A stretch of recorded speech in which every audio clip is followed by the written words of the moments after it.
Welcome to the docket. I am your host, Bob Mata, and I am joined by my brilliant and beautiful co-host, Allie. What's up, girl? Hey, babe. Hey, y'all. So you're not at home with me in your usual perch. You are at our son's house because we had a wonderful, wonderful event happen last night around 10:30. And officially what went down is that this little Officially. angel right here came into our life. We are now officially grandparents. This is our beautiful, beautiful granddaughter. We're pretty excited. Now we have not got to lay our hands on this little angel yet, but we're excited to do so. I think Wednesday. Wednesday is when we first get to hold her.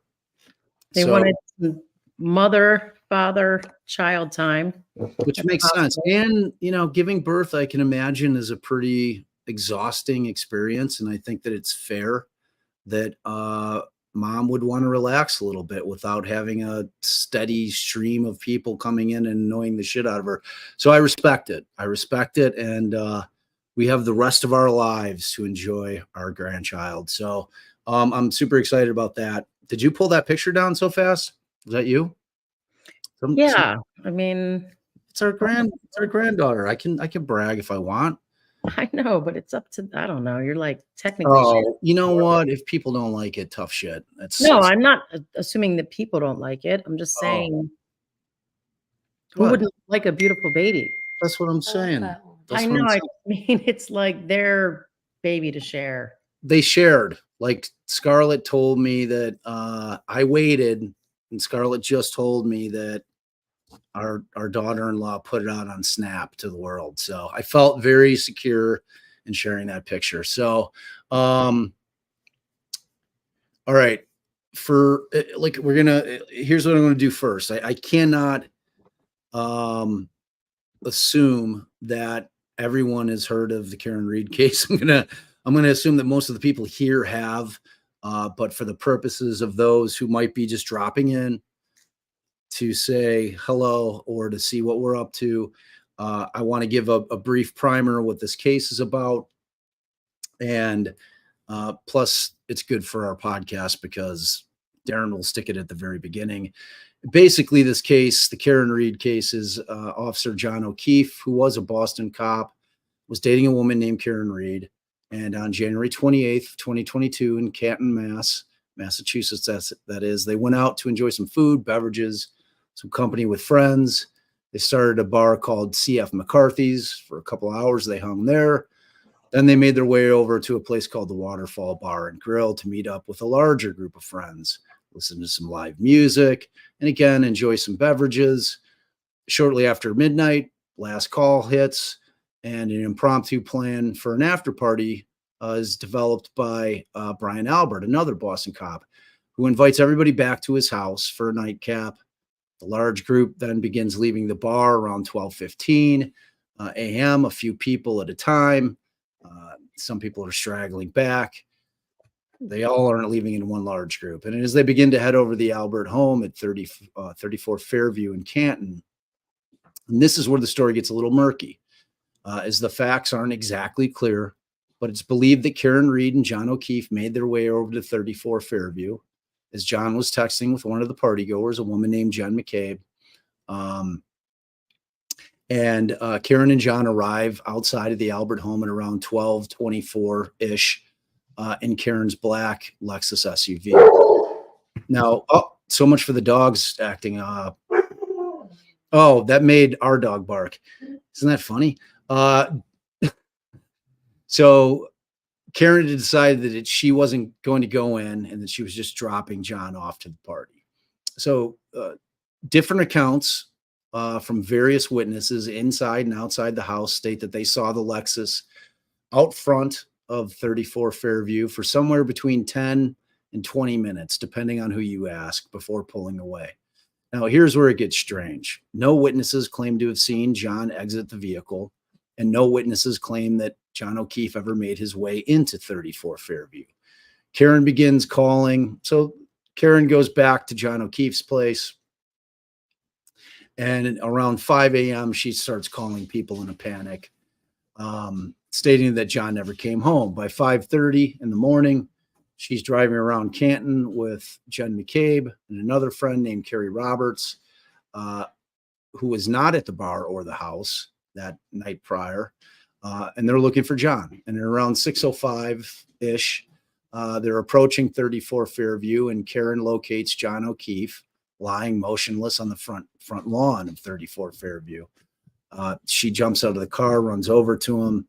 He appears to be deceased. She's trying to perform CPR, screaming for people to call 911, which happens. 911 is then called. They come over.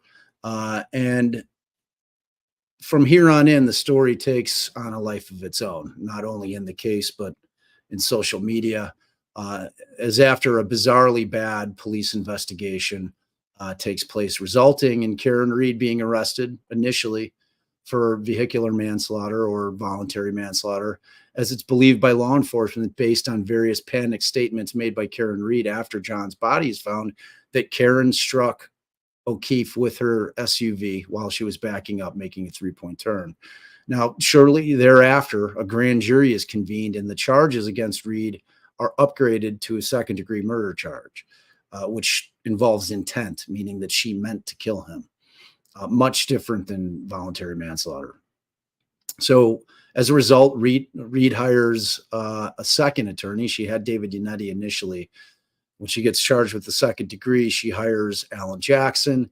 These two high-profile attorneys, one from Boston, the other one from the West Coast, they develop a different theory, which involves John O'Keefe entering the house wherein something violent occurs, and he is dragged outside and left outside in the cold to die. The defense alleges that cell phone records indicate that Jen McCabe Googled the phrase hose long, meaning how long to die in the cold, at approximately 2:27 a.m.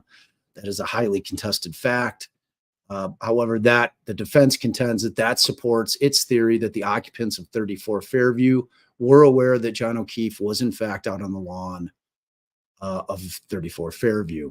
Now, these two vastly different theories have led us to this point, which is one of the most hotly contested trials in recent memory. So that's kind of like the thumbnail of what's going on. Now, I wasn't getting into any arguments on either side, so everyone in the chat, calm down. Don't start screaming that I missed this and that and that. That's not what that was. That's just an overall primer of the story. So what we want to do tonight, Allie, is we want to go through Brian Higgins' testimony thus far. He is still on the stand. He was not excused. I think a lot of people were kind of worried that he was done, but he's still on the stand. Exactly, Jay. You're muted. So what I want to do first, what I think makes the most sense in terms of trying to go through this, and we want to handle this kind of in a fashion where we're going to flip between the actual cross-examination. I'm going to give you a trigger warning, especially for Jay. We are definitely going to be reading the text. However, we are not going to be playing the video or the stream of Higgins reading it. In the alternative, Allie is going to play Karen Read. I am going to play Brian Higgins. Dizzy and Mandy have created a wonderful video for us where they have all the texts, so we don't have to listen to Brian try to read those texts again. We are going to try to, so that's your trigger warning.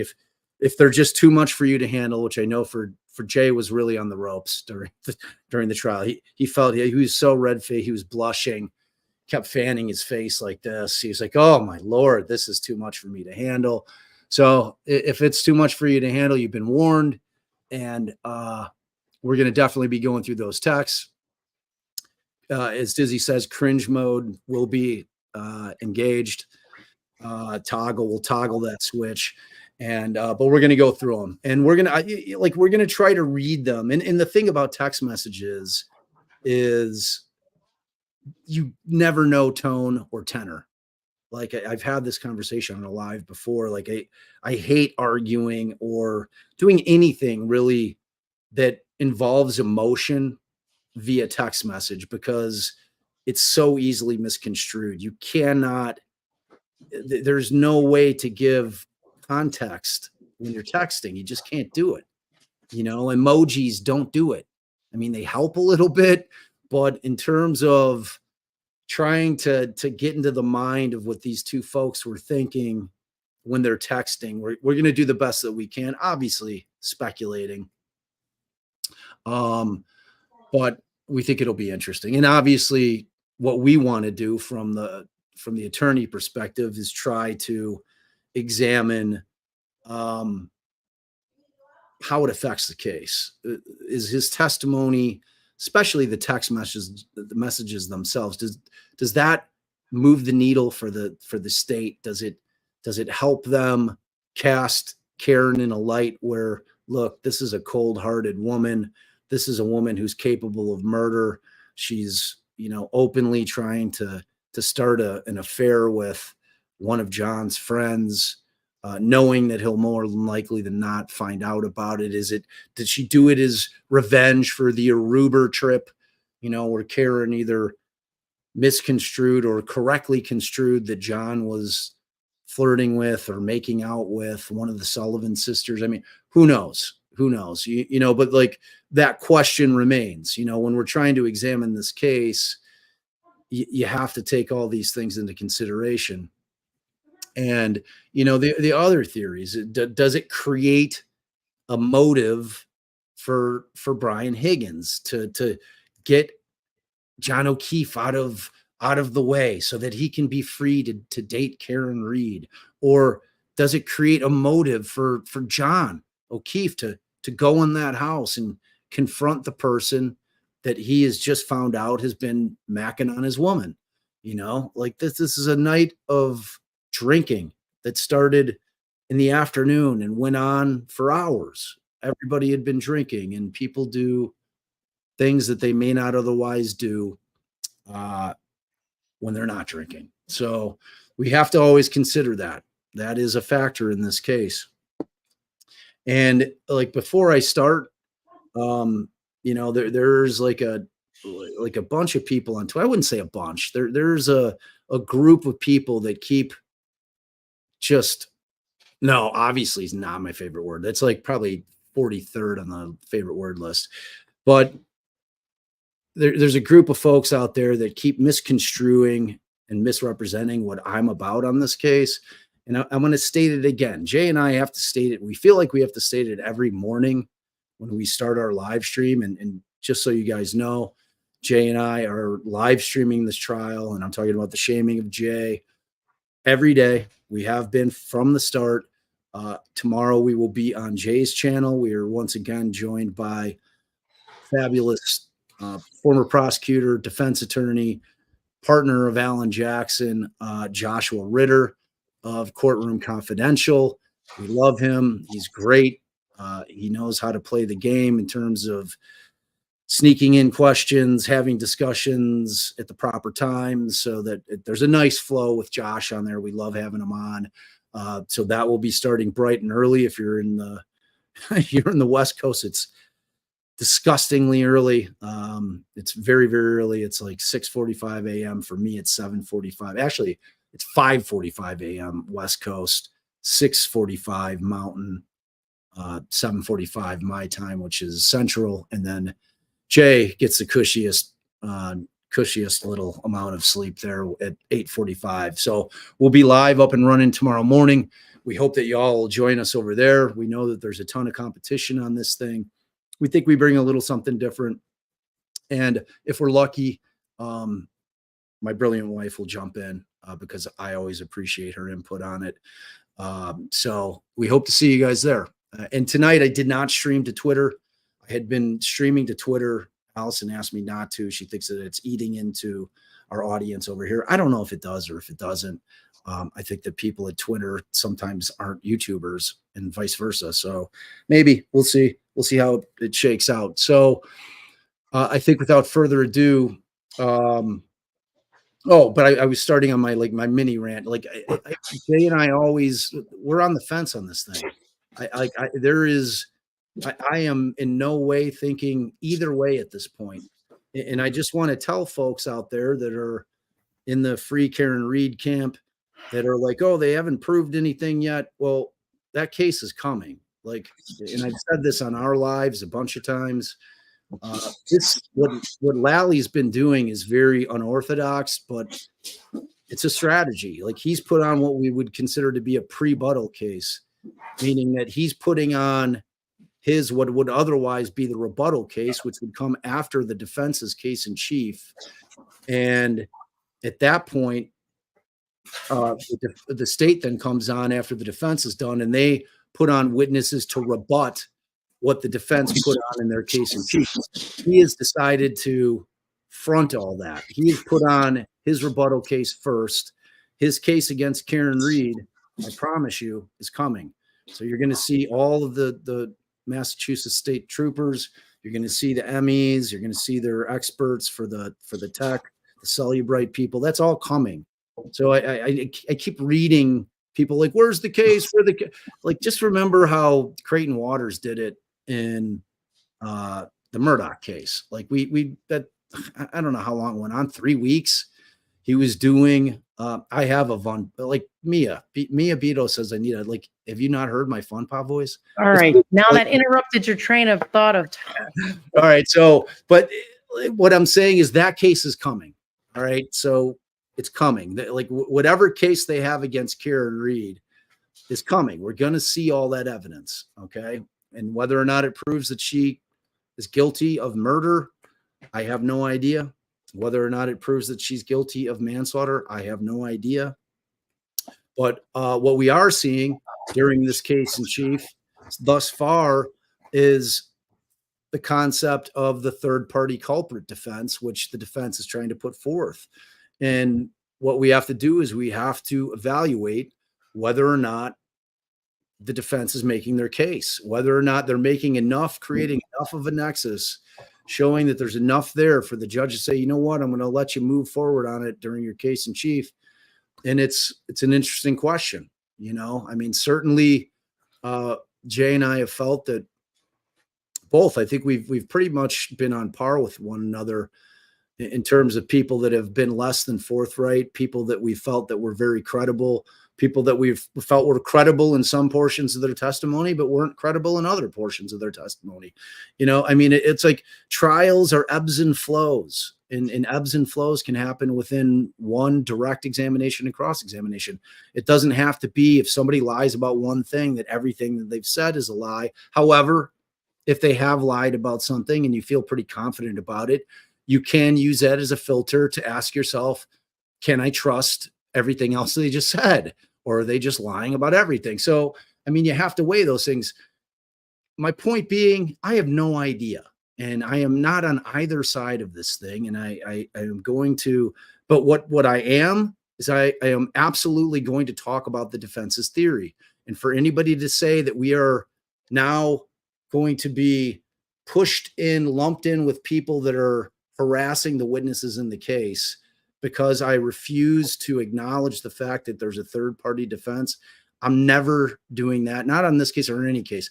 I am always going to look at both sides of every case. That is the only way that I will ever evaluate cases. So for people that are out there reading the Twitter shit about me, Allison and I stand about, like, Allie doesn't like when I do this, but you know, when we've got a platform, I get to come on and defend myself from people attacking me. And this is how I choose to do it. And our content speaks for itself. Yes. That's what I'm going to say. So there's that. Let's dig right in with, so where I'm going to start, Allie and folks, is we're going to start, I'm skipping all, you're welcome in advance. I'm skipping all the background stuff about Higgins. I thought you were going to give some little, before you jumped right in, something about, you know, how he was doing up to this point, or no, we're just going to jump right in.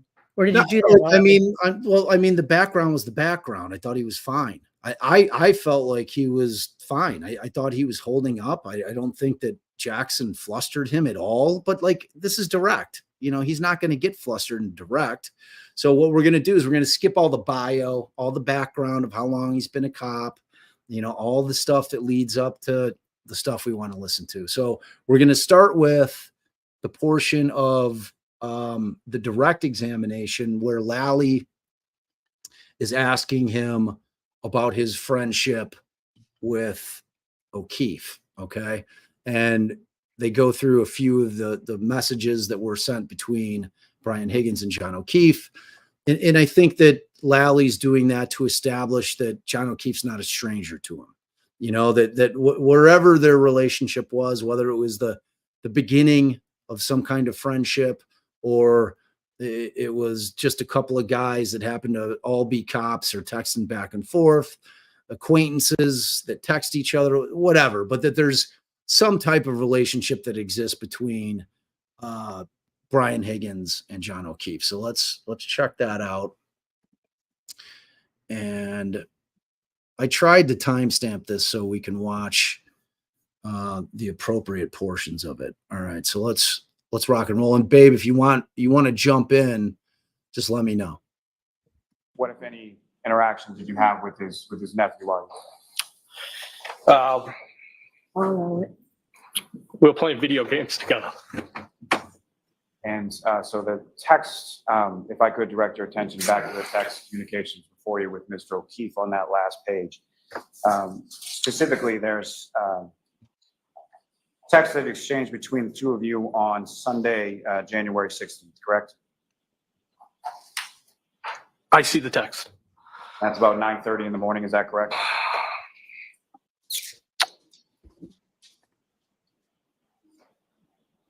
Mr. Lally, on this last page, which one is it? 1, 2, or 3?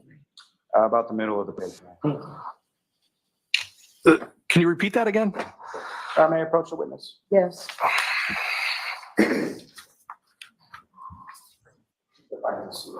Yeah, I'm just, it's a little difficult to read. I apologize.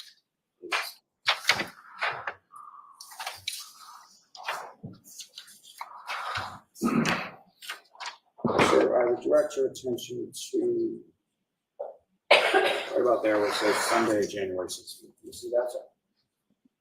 Yes. And that indicates about 9:33 in the morning. Yes, I see it. And if you could read from that text exchange, and if you could indicate sort of who's talking or who's saying. It says TF, hurting like this in 10 years. Haha. I'm not sure. I'm not sure who's saying that. Not sure who's hurting and who's saying haha. Well, I know I was definitely hurting that morning. But I'm not sure who was saying that. And what, if any, other communication is there later on in the same chain? All right, I see John. Was it necessary to introduce Hennessy XO?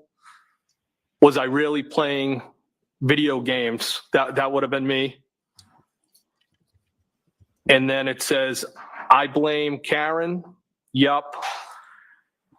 And then I said, please tell me I didn't break your nephew's video game. If I did, I'll replace it. Did I throw a controller or some shit? And then it says, I don't think so. WTF, I'm hurting. How can you guys not be still in bed?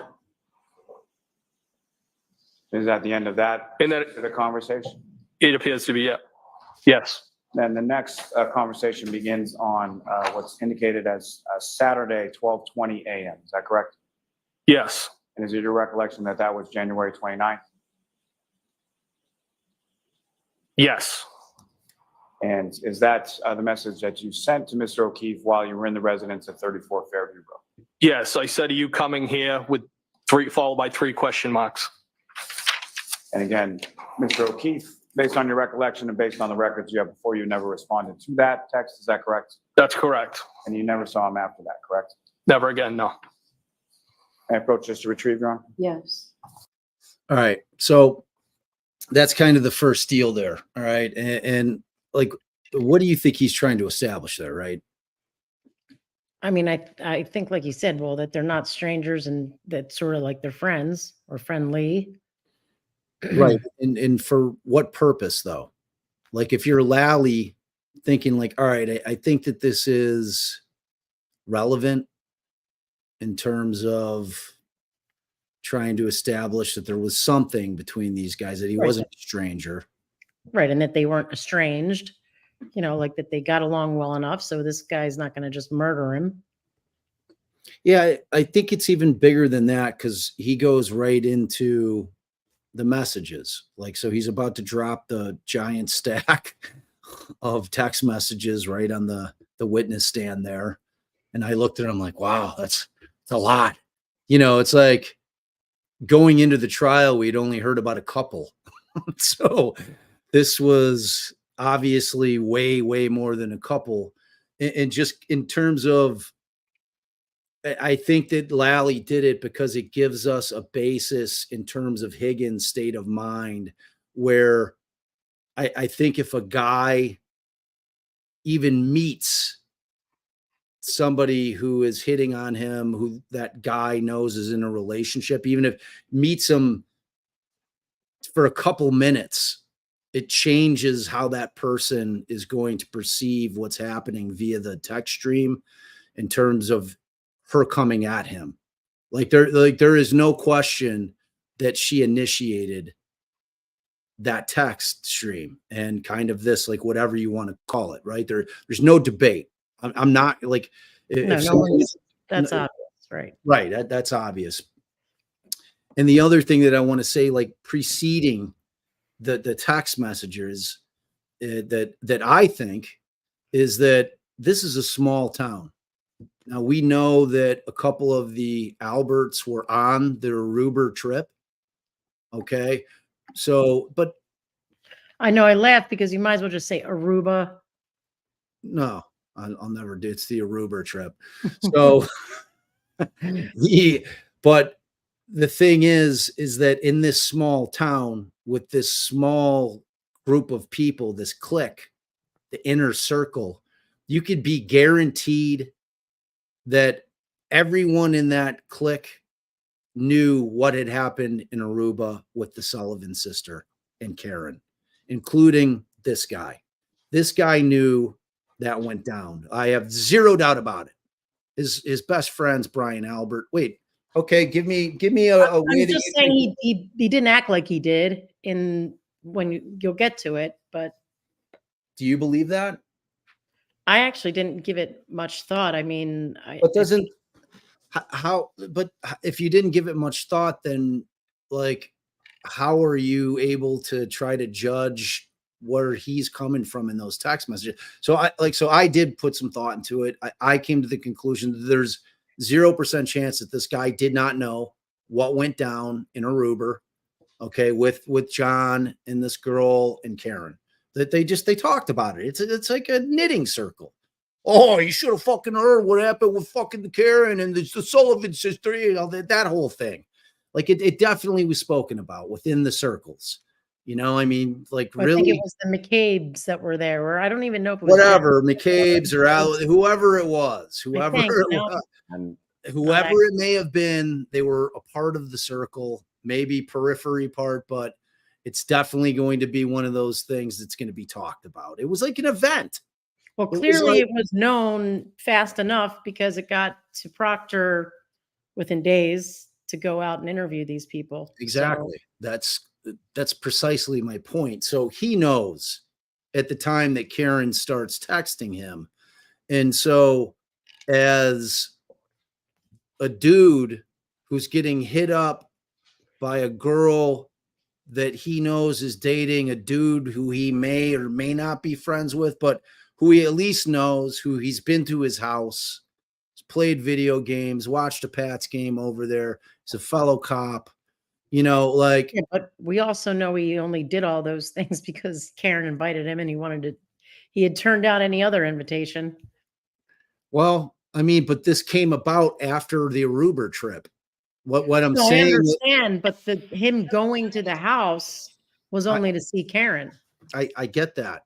But what I'm saying is that the text messages precede him going over to the house. And like, I guess my point is I believe him in the sense that he's trying to suss out what her motive is. Meaning, is she using me being Brian Higgins as a guy to try to get back at John for the shit that she still thinks went down with John and the Sullivan sister? Like, is that what her thing is? Or is she really trying to blow up the relationship with John O'Keefe and start something with me? Like, I believe him. And you can, like, so I was looking at those text messages through that filter. Like, I think that was really him trying to like gauge where she's coming from. Is she trying to like, and he says it on the stand. So, all right, let's jump to the text messages. And as I said, Allie is going to be playing the role of Karen Read, and I'll be playing the role of Brian Higgins. So let's go. All right, let me pull this thing up. Have you seen this thing? This thing's pretty cool.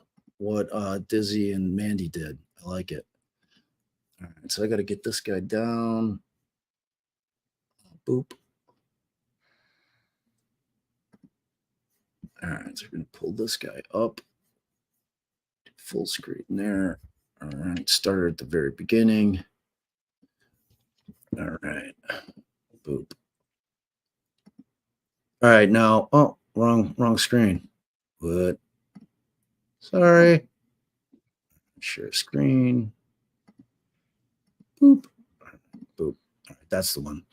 All right. I think we're gonna have to lose the border because I think it'll get in the way of certain things. Thank you. All right. So babe, when I'm going through, it's like 10 seconds per screen. Okay. So because it's actually a video. All right. So I'm gonna hit play. Now we don't read these. So this is text from last night. This is 40 edition. Who is this though? Huh? This is like their funny little intro screen to the text messages. This is our people. Oh, I get it. All right. This is 40 edition. Karen Read, Brian Higgins in gray, Brian in blue. Did they bang? And then so let's start it off. Sorry, guys. Like, we have to engage cringe mode. See, we just toggled cringe mode. That is So awesome. that's great. That's great. All right. So the first, okay. So this is you. I gotcha. Hey, Brian, it's Weed Whacker. Huh? Yo. Picture. Oh, wait, it went too fast. It went too fast. All right. All right, Picture of so- sweet. I gotta say it. And then she sent a picture of Smirnoff Ice. right. Hold on. It's quick. I got to pause it better. I'll get better at this, kids. I promise. All right. So I'm going to pause it right there. So she sends the Smirnoff Ice screwdriver. Now, like when I first saw the screwdriver, I'm like, is that some kind of subliminal shit? Is that like some innuendo? Like, because it's got the word screw in it. Or I'm like, does this dude drink screwdrivers? You know what I'm saying? Like, this first text to me was very flirtatious. I mean, like, just her hitting him up out of the blue is flirtatious, but to have the screwdriver, well, how do you take it as a woman? If you're a woman and you sent that to a guy, what message would you be saying? Because I'm not a woman. Well, it depends on whether or not she or he was drinking that the night he was over. Otherwise, yeah, it's just saying, let's have sex. I don't think he's drinking that. He won't even drink beer. But it seemed like he didn't know who she was. And then he did after that. So I think it's possible that that's what she was drinking. Good point. Good point. Possible. So he says, yo.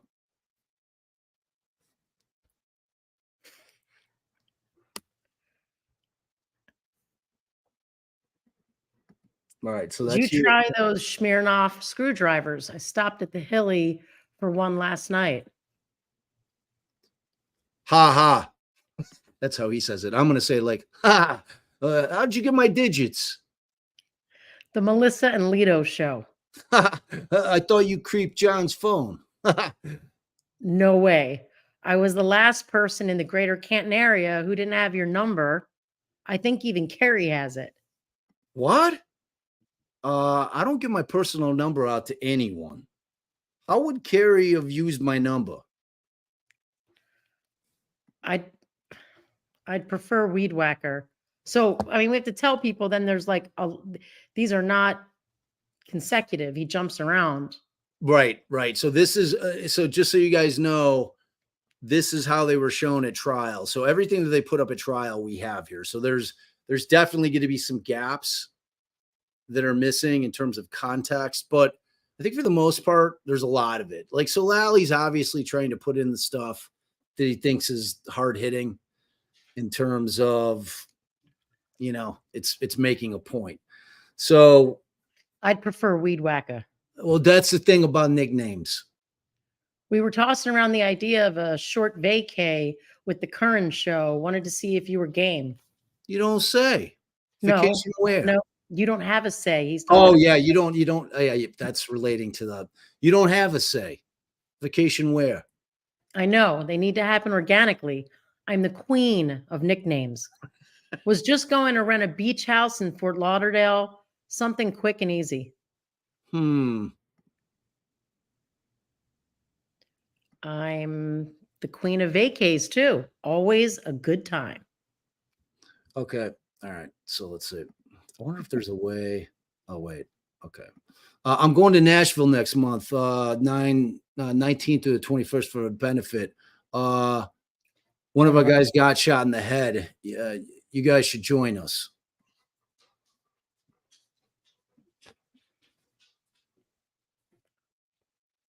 Oh, you guys should come. All right. So that's the same screen. They doubled up. I think she did that because the bottom Yep, got I get cut it. off. Okay. All right. So she sends a picture of a weed whacker. So again, this is a new round of text. She sends a picture of a person with a weed whacker, and it says, "No, you're not a creep. Nope. You're kind of a loner, which I used to be." Not really. I have a ton of buddies, but I only let a handful of friends in that I'm tight with. You know, so you think you got me figured out? The circle of trust.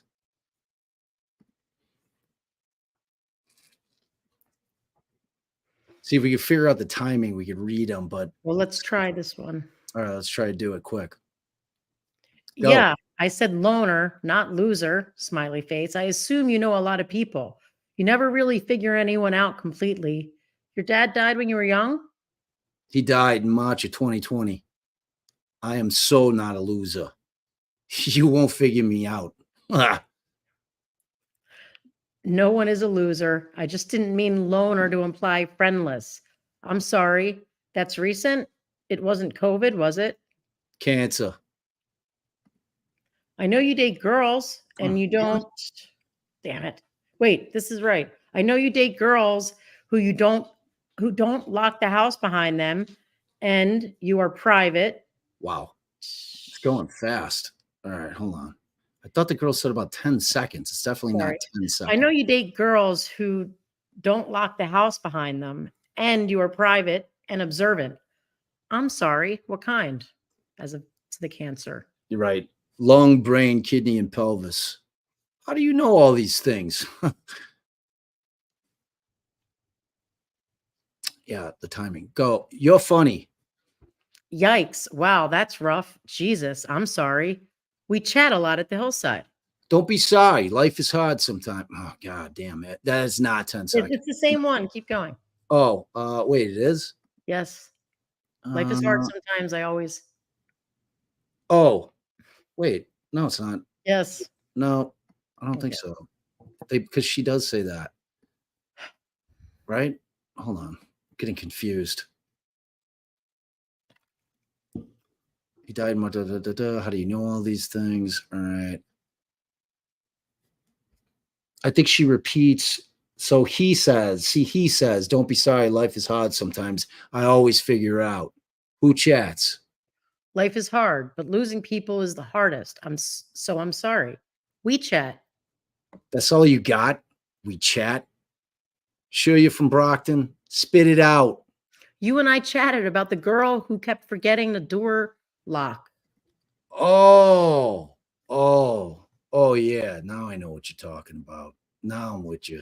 Adding a whole bunch of shit. Don't be sorry. Life is hard sometimes. I always figure it out. Okay. All right. So you're right. Oh, she's been out of play for like 3 months now. And you said out of the rotation. Out of the rotation? I just got a Saturday invite. Did you say yes? Not yet, but did respond. What did you say, Mr. Elusive? No, I just don't want to intrude on your couple's night. I'm shy. We prefer to hang out with non-couples. Bob Gallery is probably coming to solo. We'll probably do cards or something of that sort. What at some At some point or Oh. something at some point. Okay, so I am inviting you. okay. He doesn't say okay, but he's thinking okay.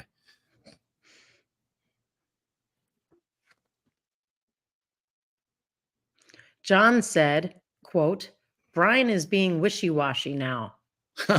Did you tell him you texted me? No. So this goes to January 13th. At Wait, 3:28. he gives the thumbs up sign after. Oh she yeah, said- thumbs up, thumbs up. So January 13th, 3:28 p.m. You cranky now? Ha ha. No. Just stop being so anti-couples. Most couples don't even like each other. Name a few. Name a few. I don't know. All of them. They all want to hang out with single people. Okay. Foul ball. You stink. You suck. And you're double trouble. You're hot. Oh, there it is. So that's when it goes. So we have the flirtation. He knows what's up. You know, he's like, he doesn't think that he's texting or she's texting him for no reason. So there it is. So she tosses it out there. Like she's waiting to see. She's thrown out It's the the bait. perfect moment to throw in you're hot. You suck and you're double trouble. Oh, you're hot. Yeah. All right. So are you messing with me? Are you serious? Are you messing with me? No, I'm serious. Feelings mutual. Is that bad? How long have you thought that? Are you driving? You don't want to stay here? No, are you okay driving? Oh, are you okay driving? You don't want to stay here? I am fine. I have an office at the PD. You didn't answer the question. Rather you stay here. Assuming she's talking about at John's place or her place. Yeah, I mean, no, her place. John's. Right. I wish. I think you're messing with me Why do you think that? because this is so out of left field. Where did all these feelings come from? I just think you're like me. Meaning, Do you have your own kids? I have no kids. How am I like you? So obviously some time passes. Hello? Aren't we alike? Question mark, question mark. I think so.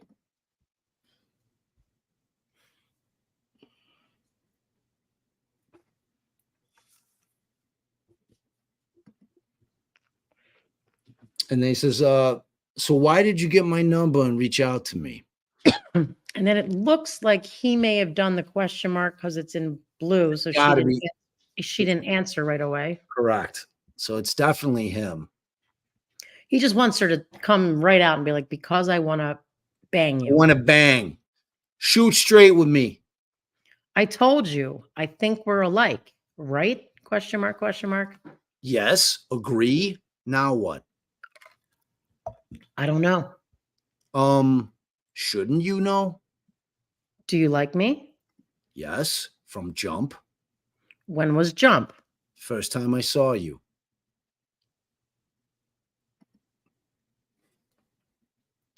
And then When you was said, that?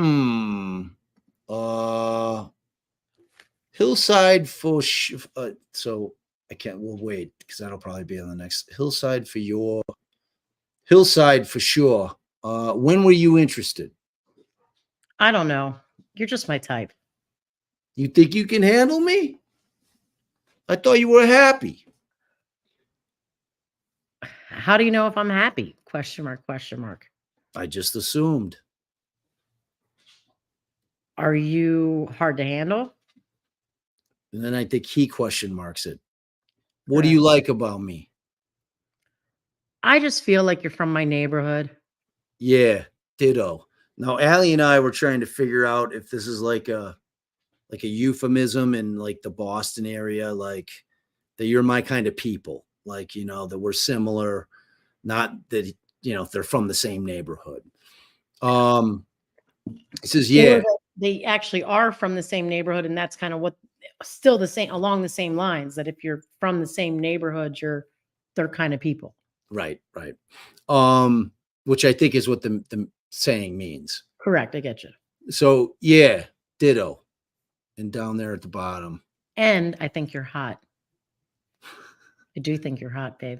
Oh, thanks, babe. I Okay, don't so know. So, way we saw all that, right? yep. So next. And ditto. No. That was for you, babe. Oh, thanks. Wow. Like we're making people cringe in here. We're doing I now know. we're doing the same shit that these two are. Okay, so wait, we got this one like multiple times. One more time. Let's. I don't know, you're just my type. Okay, so Okay. okay. There you go. Okay. You really think that? I've always thought that about you, What? that you're hot, smart, witty, but didn't think you were interested. Witty? I mean, I Yeah. don't know. Is she like, oh, me, witty? Or is she like, what the fuck's witty mean? No, she definitely knows what witty Okay. means. Shoot. Yeah, and with a quick response, quick with the response. Tell me why you got my number and reached out to me. Just thought we were the same from the same neighborhood. Are you afraid to say what's in your... Oh, we got to wait. This is exciting. Are you afraid to say what's in your mind, on your mind? Are you afraid to say what's on your mind? No, didn't I? Question mark, question mark. I'm glad I stopped. So obviously there's been some kind of gap, right? No, I think he's talking about stopping by the house. Oh, okay. Right. All right. So this is after that conversation that we heard about between him and John about him playing the Correct. game, breaking the controller. Right. So I'm glad I stopped by. I should have come earlier. Do you really live in Mansfield? Yeah, I was basically begging you. Now You she's don't have talking. to beg me, Freudian slip. You don't have to beg me. Huh? I will give you whatever you want. How are you texting right now? Ugh. So clearly she's not texting back right away. Leave me hanging. No. Kids, kinda. How am I texting? Question mark, question mark. Right. Oh, stop. Mhm. All right. So is everyone asleep? So that's the very bottom.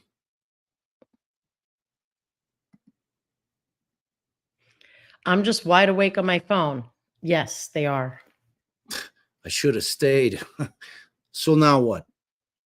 Yes, you should have. That would have been distracting. So now what? Now what? What? Ball's in your court. What do you want? Loaded question. What do you want? These two. Oh God. Okay, so I you're... asked you. Nope. You initiated this. Jesus, what children? It's like 2 7th graders. I'm not gonna say I like you first. You're gonna say you like me first. You hang up. Spit it out. Hey, we're single and we don't have kids. We can do whatever we want. Don't you have a boyfriend? Where are you? Canton. Where? My office at the PD. Why? Are you going to Mansfield? Where's that? Canton PD. I have a house there from before before I reconnected with John. Oh. I feel like you're really not saying what's on your mind.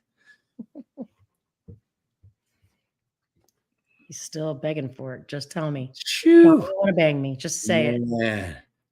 Do you like me? Yes, clearly. Come over to my house. When? When works for you. Whenever. when works for you. No, whoever, whenever. Oh, I see. Sorry. Say it again. I skipped the typo. Right, gotcha. Whenever, when works for you. I asked you first. I think you're messing with me. I'm glad you came over tonight. Me too. Ay, ay, ay. Awkward texting. See, it's way better when you're reading and how they're actually like in their minds meaning it. Ball's in your court. What do you want, Karen? You look great tonight. Who, little old me? This old thing. I look great. You're full of it. Fishing. Blunk. Got her a big one. I think you're hot. Always have thought that. Just have not revealed my thoughts. I'm hot for the hillside. Low comps. Knock it off. You're hot, period. Are you glad you walked me out?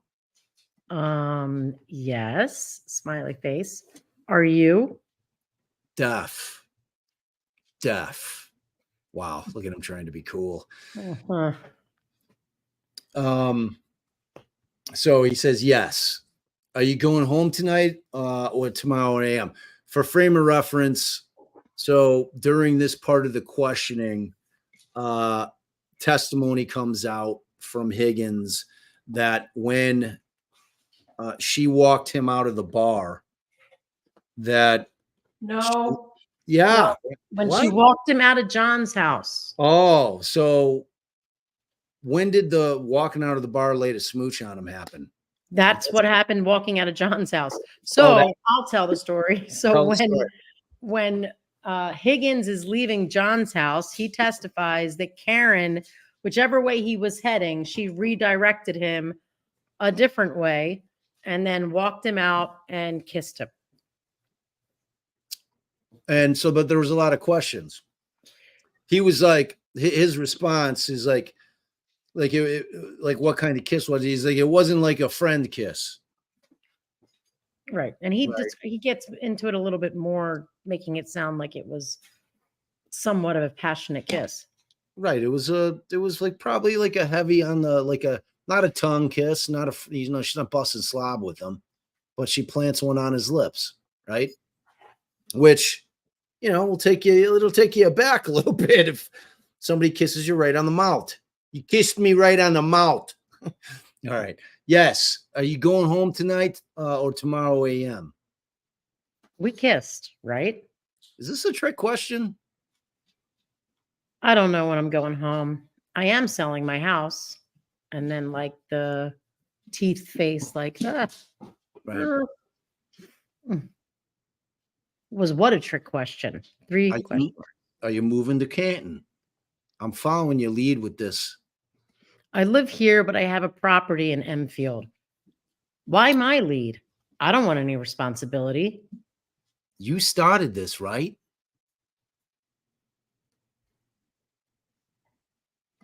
Why did you get my number and reach out to me? You still have not told me. See, he's trying to. He just wants her to say, because I want Bullshit. to bang you. Bullshit. I didn't buy any of that. Dude, no, I disagree. Woman versus man here. He definitely wants to bang her. Absolutely. First, as soon as that first text bubble popped in his shit, he's like, oh shit, it's on. However, as much as people want to try to make Higgins out to be a fucking idiot, he's not. He's been a cop for a long time, and he's certainly going to be thinking about the things that I was talking about leading into it. He knows about Aruba. Is she trying to like play him? Is she using him to get John upset? Like, is this like a thing that she like, or is this legit? And then he's got to think about all the other angles. This is a small town. If I start banging John's girl, how's that going to make me look with my people? He just wants her to come right out and say, I want to bang you. Well, that's for sure. But he also wants to know what made her reach out. I mean, he's asked it 5 times now. Because he wants her to answer, because I want to bang you. I'm telling you, it's more than that. All right. but it's definitely that included. like he definitely wants her to say, "I want to ride your cock." Like that. She definitely like that's what he wants her Bert to say. Michael, Oh, gee, well, I mean, you know, this he is a says late night show. banging. Sorry. Late It's not for night kids. It's not for YouTube. kids. It's not for kids. All right. So I'm following your lead with this. All right. So so it's still not told me. I'll have to go back and censor that last part out. Sorry, should I not have? I'm fine with it. Just don't know why you can't answer. You're mad at me? Oh my God. No, not at all. You're being silly. I told you. I just think you're like me and I'm attracted to you a lot. Feeling is mutual. I just never saw this coming. Why? What a stupid question on her Like, part. you have a boyfriend? You live Yeah. with your boyfriend? Because I just assumed that you were happy with your situation. I was, but things have deteriorated.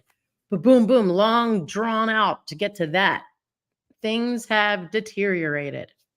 Why? How so? What did Melissa say when you asked for my number? See, he's thinking about shit. He's thinking That's about for sure, right? He wants to know how right. many Well, people are you're in on playing it this. like dude's just trying to No. like I obviously mean, look. he's a cop. He doesn't want to get busted. Right. So Like what's this I agree. business? Most men are one track mind beasts. And like there's no question. He wants her to say that, wants to know. But beyond that, like he's got these other angles. Well, Right. here he just doesn't want to get caught. Like, did you How play would it that right? be? Like a plot twist, right? Wow. If that was John. Yeah. All right. Long Okay. time. So you're at it is very complicated. It is very, very complicated. He and I dated when we were kids, and then his sister died, and everything got fucked up. He seems very into you. I just told Melissa that I had your number, but I lost it. That's cute. Wasn't she suspicious? Question mark. No, she's great. We both agreed that you're great. Smiley. Winky face. Wait, you jumped ahead. Does she know you like me? Oh, sorry. She's a sweetie. We just agreed that you're great. Winky face. Like him not knowing what any of the emojis, like emoticons, He meant. might not be able to see them. He's like, I can't see them. Yeah, he saw them. Okay, so you're up top. Yeah, but so this seems like they skipped a thread again. But yeah, but where is that? I have had all my shit here for a couple of years and my house has been vacant, but I'd like to get closer to the water. Are you breaking up or staying together? I don't know. He hooked up with another girl on vacation. I am very close to his niece. It's a very fucked up situation. And just to chime in here, two things. One, the vacation is the Aruba trip that Bob was talking about. And two, on what was established through the other witnesses, and I thought that this is a dead issue, whether that she really thought he actually hooked up with another girl. There was testimony that when they were leaving Aruba, Karen spoke to the sister of the girl that she thought John hooked up with and said that she wanted her to apologize on her behalf to her sister and that Karen would like to pay for a portion of the girl's room to make up for it, making it seem to us viewers as though Karen no longer believed they hooked up, hence the apology, hence the wanting to pay for a portion of her room. This changes that and shows she still did actually think that they hooked up. Right. I mean, that's telling, or she's playing him. You know, I mean, she could be doing that as well. I mean, but from the prosecution's perspective, this brings that back into play, that she still did think that he cheated on her and she was still upset about it. Right, for their perspective. But if you have a thoughtful jury, like say for instance, if I'm in that jury, I'm bringing up alternatives as to why she would have said that during this text stream with this guy. So Make yourself look less bad by putting him in the wrong first. right, or that like she's in the right, she's in a place where she feels that he did it to me, I'm going to do it to him type Right, I shit. just said that. Oh, okay. Okay, when Words. was that, and how did you find out he hooked up? I don't want to complicate your situation.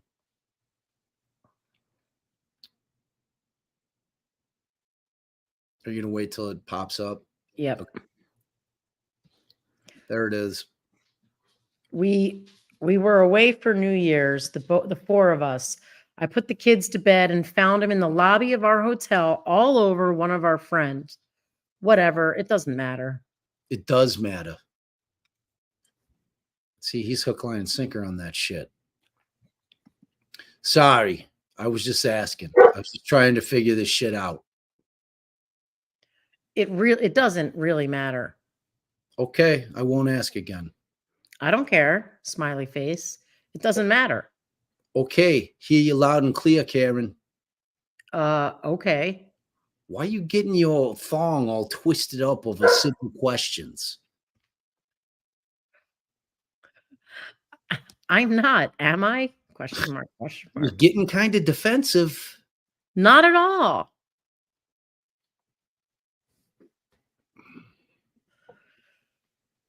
See, tone and text, it's hard. For me, I'm nailing it. I don't know about you. No, I mean them reading each other. Right, exactly. Like that's like, and we're obviously guessing on tone, but it's like I'm pretty sure like this is the way I'd be saying it if I were saying it. That's the best that I could do. And of course I'm adding Higgins accent. Okay, so up top. We did kiss earlier. No, she keeps trying to get him to get into some sexting here. She's like, let me prompt him. I'm going to remind him about the kissing. I think you initiated that. No? Yup. Do I owe you an apology? Oh my God, no. Why are you being sensitive? I'm not. Kinda. Never. What do you want from me? What's on the table? What do you want, ideally? The real deal. Doesn't exist. So this little exchange here gets interesting when you see on Cross how he's denying that he really wanted a romantic relationship, and he might just be playing with the words romantic versus sexual. Who knows? But he put up a huge stink and then admits that a real deal is a real relationship. Right. For sure. Like he put up quite a battle on that, and we'll get to that. I can go to any base, but usually Hanscom in Bedford or down the Cape. Which base down the Cape? Which branch? Army. I'm not abnormally sensitive. Joint base, Cape Cod. Oh, I won't be so hard on you. OMG, you're not. You called me trouble. That makes me sound bad. I was just playing with you.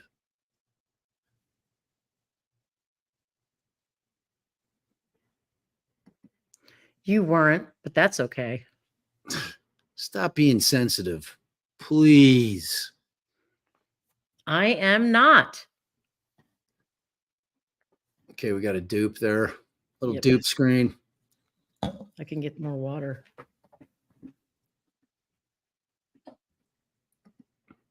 All right, we'll take a pause. Pause for the pause. I'm here. Oh, yeah. Are you moving to Canton? I know, seriously. Some rooms I only get into to dust. So clearly this is a, different conversation we didn't get the whole thing of. Not anytime soon.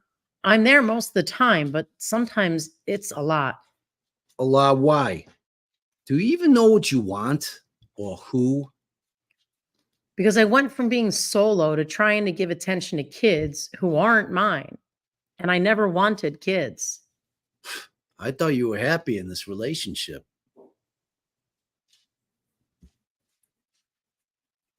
Everyone is happy at the hillside. Oh, God. You avoid things. It's just a very, very complicated dynamic with the four of us. He isn't cut out for what he's doing, and the kids present constant issues. I think he believes he's doing the right thing. Well, of course he is, but his heart isn't in it. It's only because he was very, very close to his sister. I know how you feel, kinda. I was married. When I met her, she had a 2.5-year-old. I went from being single to being a dad.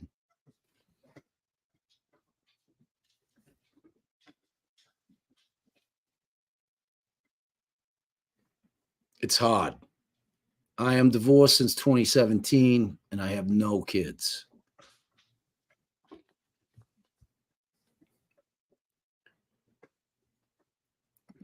I try very hard, but they are very spoiled. And they're not my family. My parents keep telling me I'd feel differently if they were mine or my own sisters.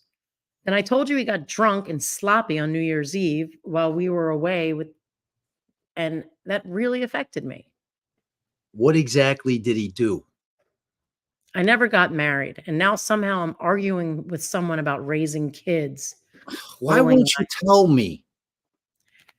He was a puddle all day and then disappeared. Then I found him over a friend's sister, all Oh. over a friend's sister in the lobby of the hotel.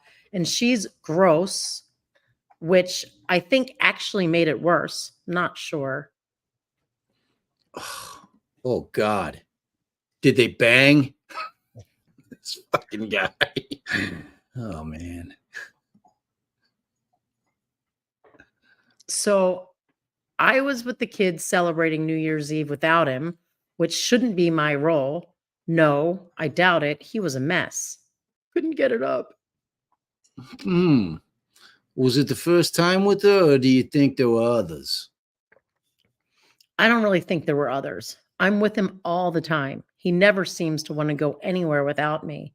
But honestly, the issues with the kids bother me more than him actually cheating. They're constant.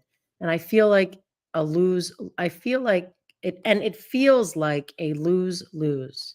You clearly have a lot of feelings swirling inside of you. It's not the only thing I want swirling inside me. Easy, Karen. Calm down.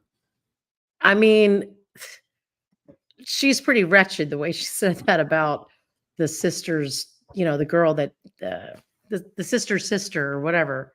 Well, Friend's sister. you could tell, like, there was no love lost. Like when she was on the, like, I don't know, did you see her testify? Like she was like, Yeah, she I wonder was. if she knew about these Oh texts. yeah, of course. There's no way she didn't. And she was like staring right at Karen when she gave 2 of the responses. Okay, so yeah, it's very complicated. Yeah, it's very complicated. Sorry for the rant. Oh, this is big here. You can vent, babe. I mean, It's taking it to the next level. next level. You probably felt that way too. I did at times. It was 1, not 2, thankfully. Want to grab a drink? If you gave me some notice, I could have. You said you were adaptable. I am, but I have my work truck with me and not my personal. Do you get angry when you don't get your way? That sounds like an excuse. I rarely get my way. She was getting pushy already, though, wasn't she? Mm-hmm. Wasn't I already begging you to come over Saturday? You getting my number from Melissa and reaching out to me? And on vacay, and probably a few other occasions.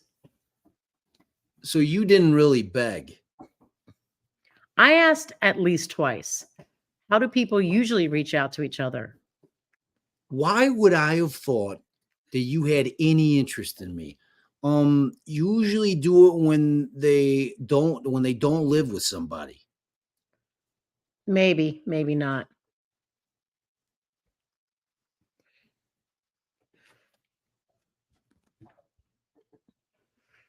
Ain't too proud to beg.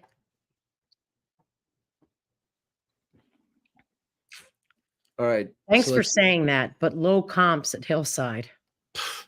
You know how to ruin something nice. I frequent other places. John had showed me about 5 times the Ring video of me walking you out on Saturday, and my voice and my accent are killing me softly. Puke. What? Yeah, he has cameras everywhere.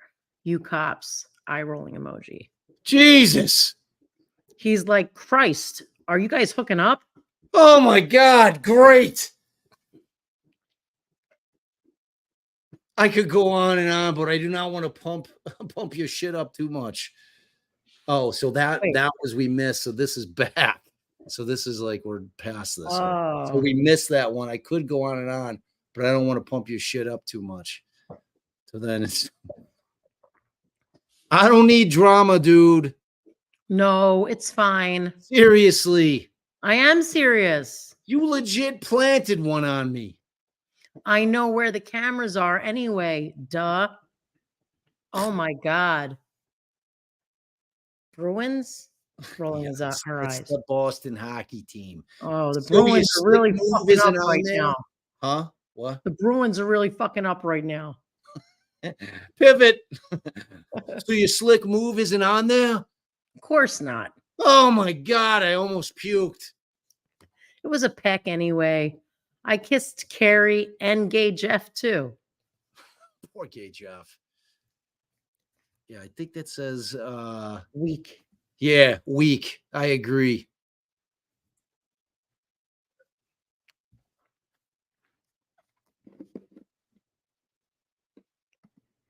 No, I told you he likes you a lot. So again, another break in the. Which makes this worse. You said or did something at the bar last week, and he goes, I like Brian more and more. I think he's a good dude too. Yeah, he is. Funny. What's your end game? What do you want from me? You would just confuse the shit out of yourself because I'm a lot of fun. Selling himself there, the big sell. Right now, we should have that little video playing. Which one? The one of him doing the dance with his shirt off on YouTube. No, or on that's Twitter. Bukaki. Oh, I thought it was him. All right, so then like it seems like we're missing something. Like, did the last one have a little? I could see the bottom Well, emoji, click the revert. Click the back thing. like the No, back, just the. the back thing. All right, A lot of fun. All right, so there's clearly a this break. in next- them. yeah, there's a break in the text because I can see the very bottom of an emoji, and kick my nuts in. Oh my God! How? If I had more notice, I would have grabbed the drink somewhere. So I'm all set with quote, that's fine, but I'm not asking again. Well, it was 7 p.m. and I'm super cool. So right now asking, wait, I'm super cool. So right now asking again. Coming to your house would have been bad for the both of us. For starters, you wouldn't have wanted me to leave. No. There we Oh, go. now not? Now equals not? Huh? I don't. I think we just fucked that up. No, it's not. That sounds good. Oh, so she was saying, She was going back to the whole. she says, so right, not asking again is what it was supposed to be. So the now equals Oh. not. So the part that you were having trouble because it didn't make any sense. Okay, So- so right, not asking again. So he says, that's trouble. Why? Oh, sure, Karen. Sure, why? No, I'm not busting your chops. It's okay. I'm Oh, busting. no, I'm busting your chops. It's okay. No, you're sensitive. Nice try. You don't think if I came over for a drink, we would have gotten carried away? You said you were adaptable and tons of fun. I took that as an invite for an invite. Oh, okay. I'm 42. I know what happens when you invite someone over for a drink. You're the master of avoidance. So you think I would just give it up to you? Yeah. Yeah, Bri. I think you just give it up to her. What are you going to play hard to get over there, pal? Come on. Why am I avoiding? I'm not What? afraid to be. What? What am I avoiding? I'm not afraid to be direct. Some of my questions. Okay, which? Ask again. Nope. Tricks are for kids. I'm pretty sure we would have hooked up. Okay. I can't say that. Of course you can. Did I miss any other questions, sir? Probably. Are you having a drink right now? You're down at the bottom. Yeah. Yeah, on my second.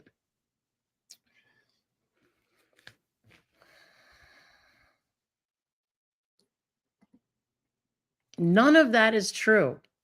I'm not talking to any other guys, and I have So issues there must with, have been something that preceded this, right? Like right. he's And right. I have issues with John, and things are far from perfect. You just happen to know about him because we all hang out at the same bar. I'm sure you talk to other girls. That's what single people do. I'm not married, and neither are you. Neither is John. Was that your attempt at a lecture or deductive reasoning? What do you want from me? That's just how I think / feel. You don't need to approve. I've already answered that last question a couple of times, I think. I'm not judging you. Never have, never will. You shouldn't.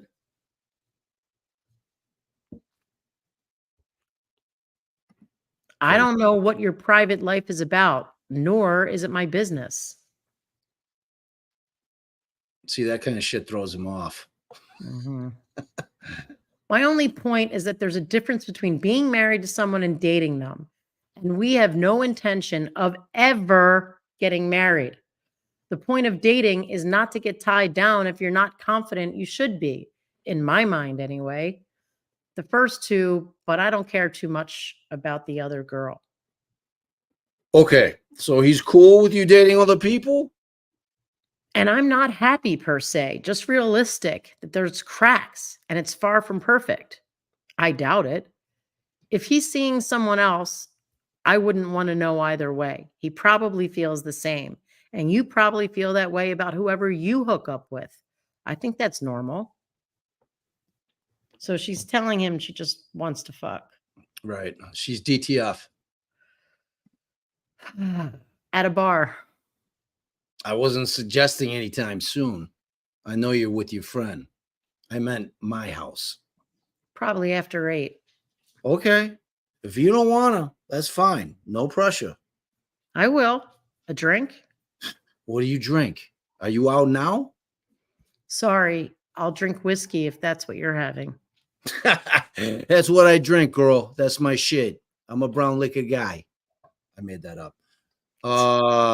Send me a pic of you too.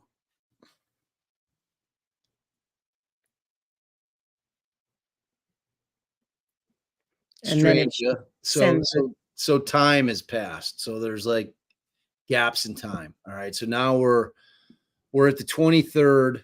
Okay. And so obviously there was like well, in the between this, we testimony. know she actually went there that I'm assuming that same day where he was. Where No, she was this is way prior. This is so I think this is after that. This is after she goes and visits him at his house, and she's not there very long. He says there's no sex, there's no nothing. right. You never really explain what went down and how she came to leave, but And this is the yet whole from this, it seems like something happened where he says here, well, I thought you were all set. To me, it's relating to whatever was said at his house, but who knows, because Lally's not using all of the texts. So, but what I'm saying is that there's clearly a ghosting situation, and Jackson gets into it. Like she ghosts him. Like, so after that time that she goes over to the house, he doesn't hear from her. So his first thing, so he waits for a couple days, and then ultimately he says, stranger. Hey, I was at the Hilly all weekend. Have not heard from you. Phone works both ways. Thought you were all set. With talking? No. ... Are you sure? Are you sure? So all right. So Friday, the 28th. These are the two texts that we heard about going into the trial. All right. And this So is about a half hour before they leave the hillside. correct. Or Um, not the hillside. Where are they? the Wherever the waterfall. Waterfall. Bar. So well, And there's no response. And then the Saturday, that following morning, 11:54 a.m., and that's a couple hours. I think John was declared dead either just before 8 or just before 9. I can't recall right now. She texts, John died. and That we is- know there's no response. So And the testimony made it clear that was the last text. So we never, like, when we got to the point in this text thread where she says that John watched that video. He says he was declared dead just before 8. Okay. That John watched that video 5 times and asked if they were hooking up. Like, to me, and I think Bob, we both felt the same way. That right there set the possible groundwork for John to have gone in angry, wanting to address Higgins, and could have been the precipitous of an argument. Now that's what I've been saying. So, and you and I had before we knew these text messages existed, like in our private conversations, I was telling you that, because like my issues with, where are you going? I can hear you.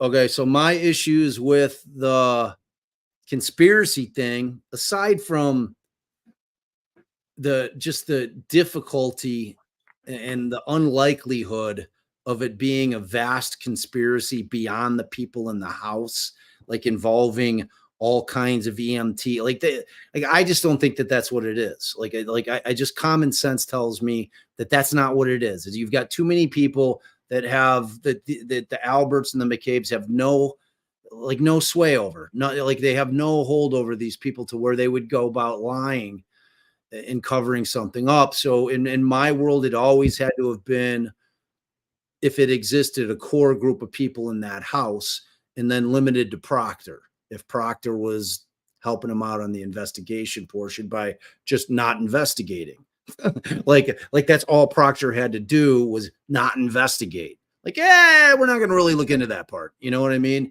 So when you and I talk in the background, my issue with John going in the house is that, in my mind, for the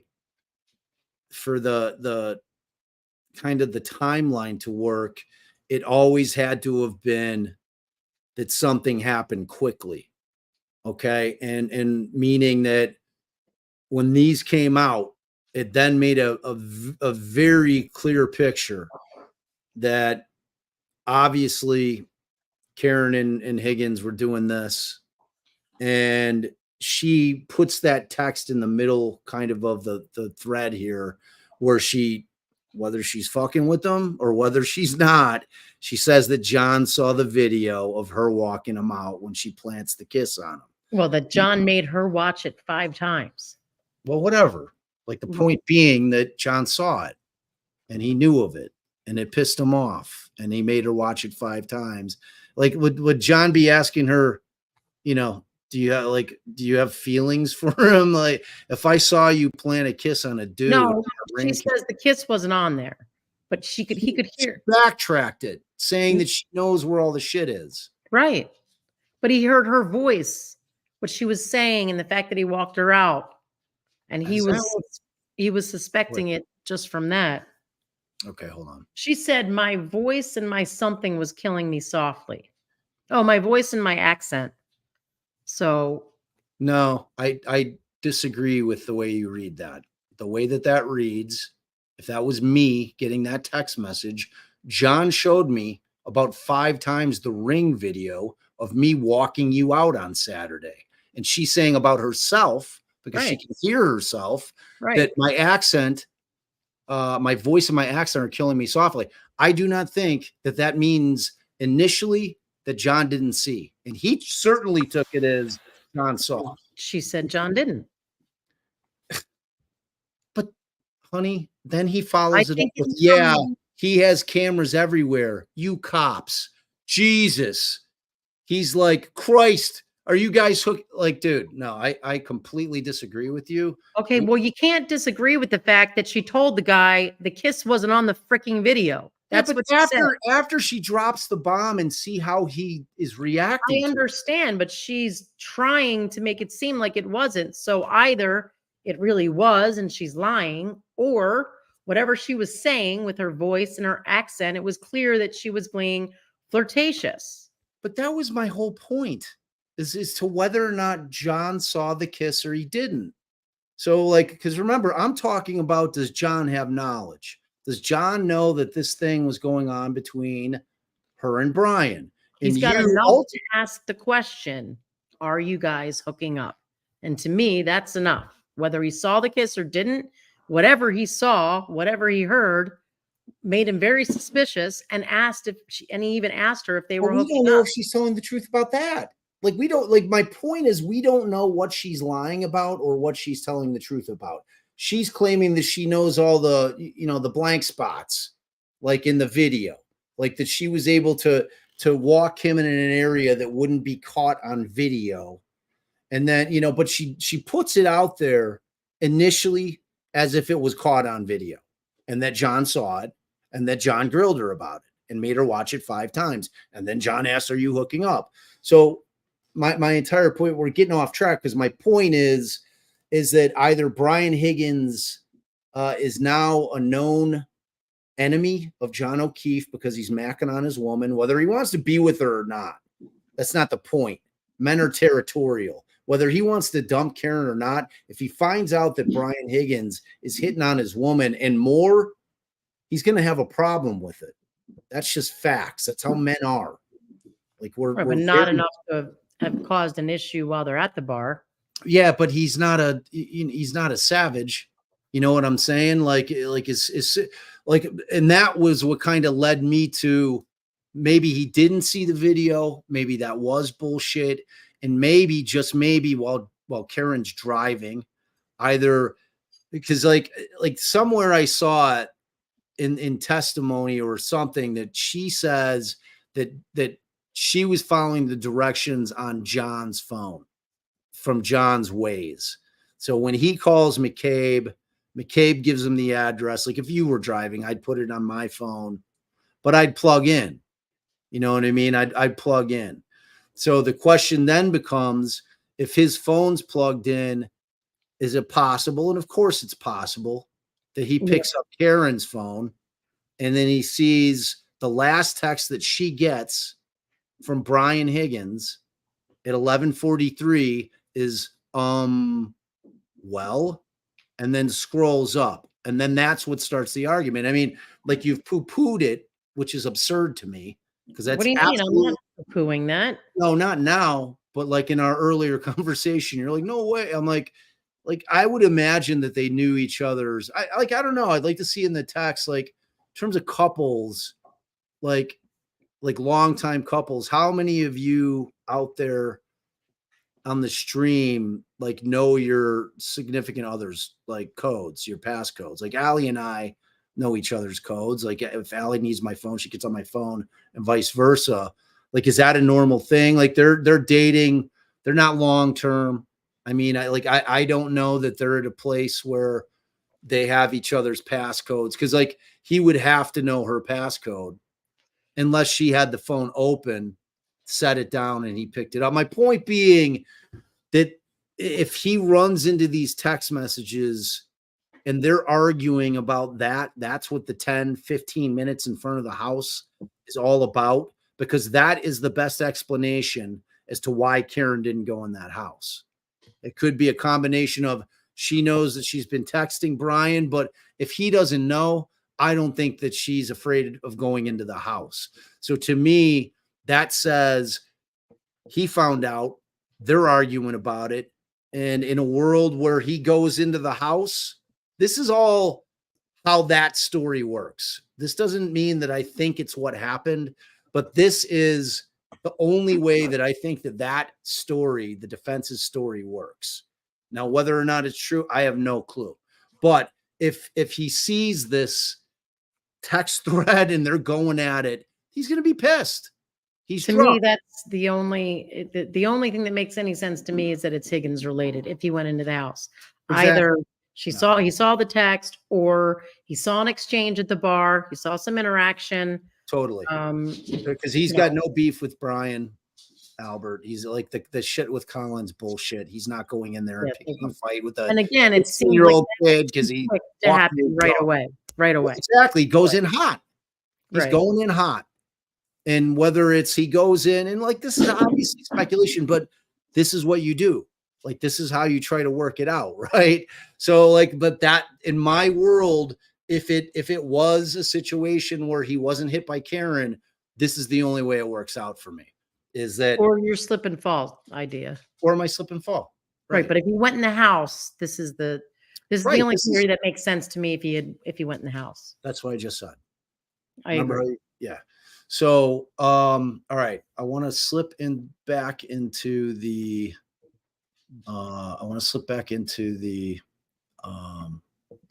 do you got better shit to do, Bay, or you want to hang with me for a while? What do you mean? You gonna hang with me for a while? What I'm dog sitting. What do you mean? What do I have to do? All right, good.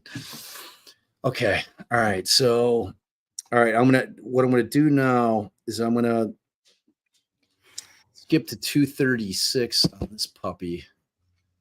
All right. Get her up, get her big. All right, so I'm gonna go to 236. All right, so we're gonna skip all the. All right, so this is where the texting starts. And I mean, is there anything that you want to really hear him talking about on direct? The other thing is No, that- I mean like regarding the text messages. no, not specifically, but I just was looking at the text, and I meant to actually mention this when we were doing the direct. It also could have been prompted by why the fuck is John asking me, are we coming? Like that could definitely have triggered. I mean, why is Higgins asking John if he's coming? That could have been John saying, oh, this guy wants you to come. So he's trying to get me to come. Like that also could have. Right. Well, that plays into he saw the video, that he really did see the Again, video. I keep saying to you, and this is where, like, I don't know why we're arguing about this. Whether the kiss was on the video or not, whatever he saw on that video, be it the kiss or the way she was talking and whatever she was saying to him, made him suspicious enough to ask if they were cheating. So Wait, do you know John O'Keefe? Were you tight with John I'm O'Keefe? just saying it doesn't make a difference. Either way, the end result is still the same. I disagree. I completely disagree.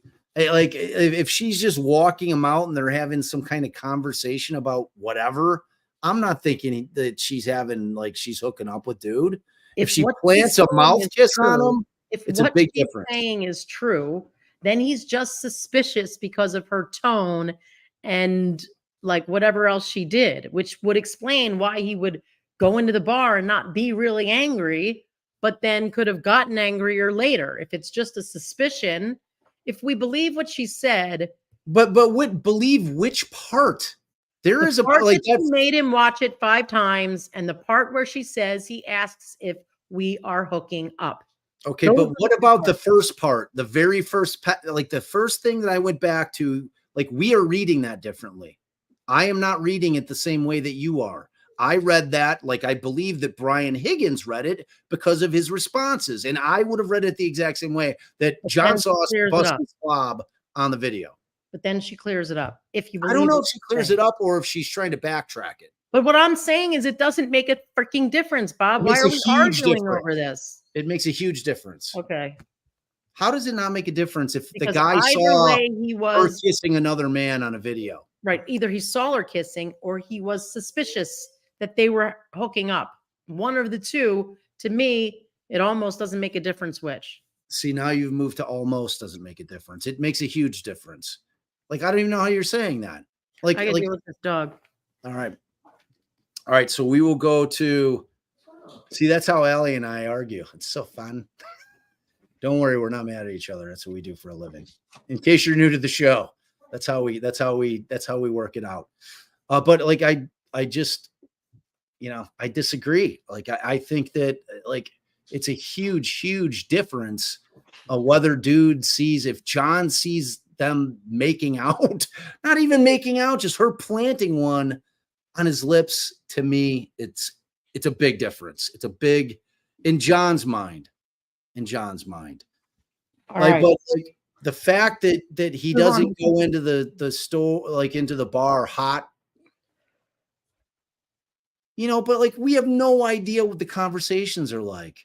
Like she could have been like, yeah, I kissed him, because I know you're full of shit. You were making out with the Sullivan sister. I don't give a shit what you said. I was trying to get you back. And they're trying to work that out. I mean, we have no idea what's going on in the days between. None. I mean, like they're a couple.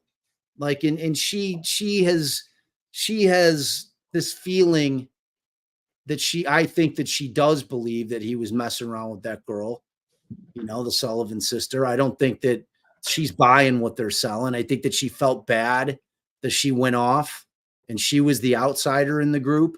And I think that she did Right. what she She was had to trying to do. make nice. but Right. she But I just- think in her mind, she thinks that, he disappeared for 20 fucking minutes or whatever. And he's sloppy drunk. and the So, next time he sees her, he's at least face to face talking to this woman. So right. Exactly. All right. So I'm going to slip to, let's see, 337. I thought was a pretty interesting little area to dig into. All right. So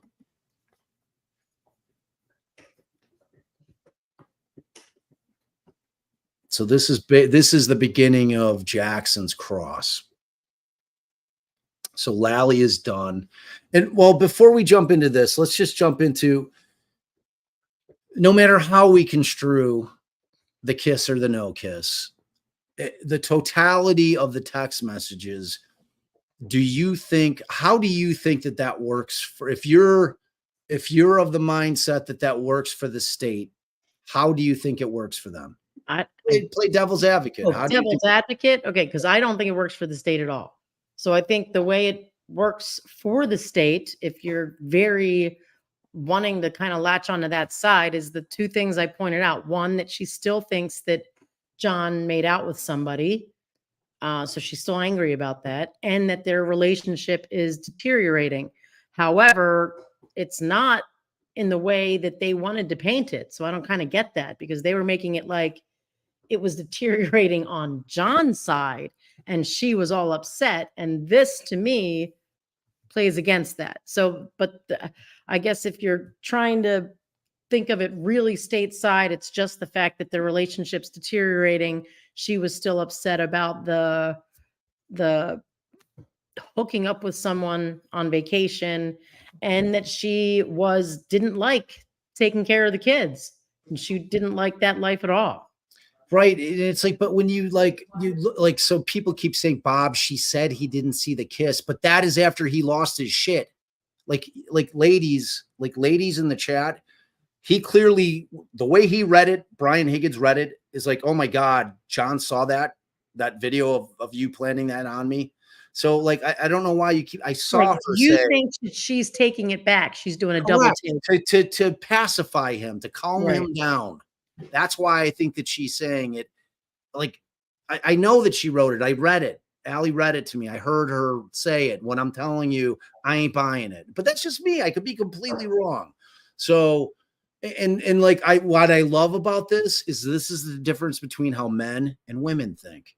That it's a beautiful example of this. That's why I wanted Allie and I to read this as opposed to just playing Higgins doing it. Because it's like I wanted it to kind of play out like in Allie's mind, how she would think the tone would be of those text messages. And I wanted to play out how I thought that Higgins in his mind, when, because like when we text, we know in our mind what we're sounding like when we write something out, but it doesn't translate to texting. Right. So, but I think so far this has been the best evidence that's gotten in for the defense, because I think it lays the basis for the reason an argument could have ensued upon him walking in the door. Definitely. Right. I mean, like that was a game changer for me. Like, because otherwise, like the Colin Albert thing, I'm sorry, it was a non-starter for me. Like I never thought that was a thing. And he has even if no- it was, it would never be a thing upon entering the door. Like exactly. boom, That would have been something that built up. built Like up it would over have had time. to have been like, some shit, like something was said like deep into the party and like Right. something got crazy. And like, I just was having a very hard time. And frankly, I think the kid left. I don't think that he was there all night. Like 16-year-olds aren't hanging around with their old Probably ass the person parents. that the tall, dark-haired person that Higgins testified to seeing. I don't know if that was on, if you're going to play that, if that was on Cross or if that was on Direct. I don't know. Well, he's so that's definitely on Cross because they haven't gotten to redirect. So I that meant, whole sorry, Cross or Direct. yeah, no, no, it was definitely not on direct. So because we're at Jackson, like he pretty much ended it at the text messages. Like he kind of that was his big swing. So but the other part of it is that what I think like in my view, like and I'm always trying to think like how a juror would think. And like I have no idea if any of the jurors think like I do, probably not. But like in terms of like how this stuff is playing off to a juror is like I don't think for one instant, and I've seen people that think that it does give Brian Higgins a motive to get rid of John O'Keefe. I think that's absurd. I don't think in any world like that what was going Not to on there. murder him, but to pick a fight with him. I don't even think that. Right. But even I'm just think saying, that. I think that's what people are saying, not to murder him. Well, you'd be surprised. You're not on Twitter. So there's Right. definitely people that think that was like, so like that's a non-starter for me as well. What it does do though, however, is exactly how you started this conversation, which is, look, this gives us an explanation as to why John would have gone into that house pissed off and made a beeline to Higgins, went right to him, got in his face and was like, what the fuck, dude? That kind of situation. So, all right, so let's listen to the beginning of the cross.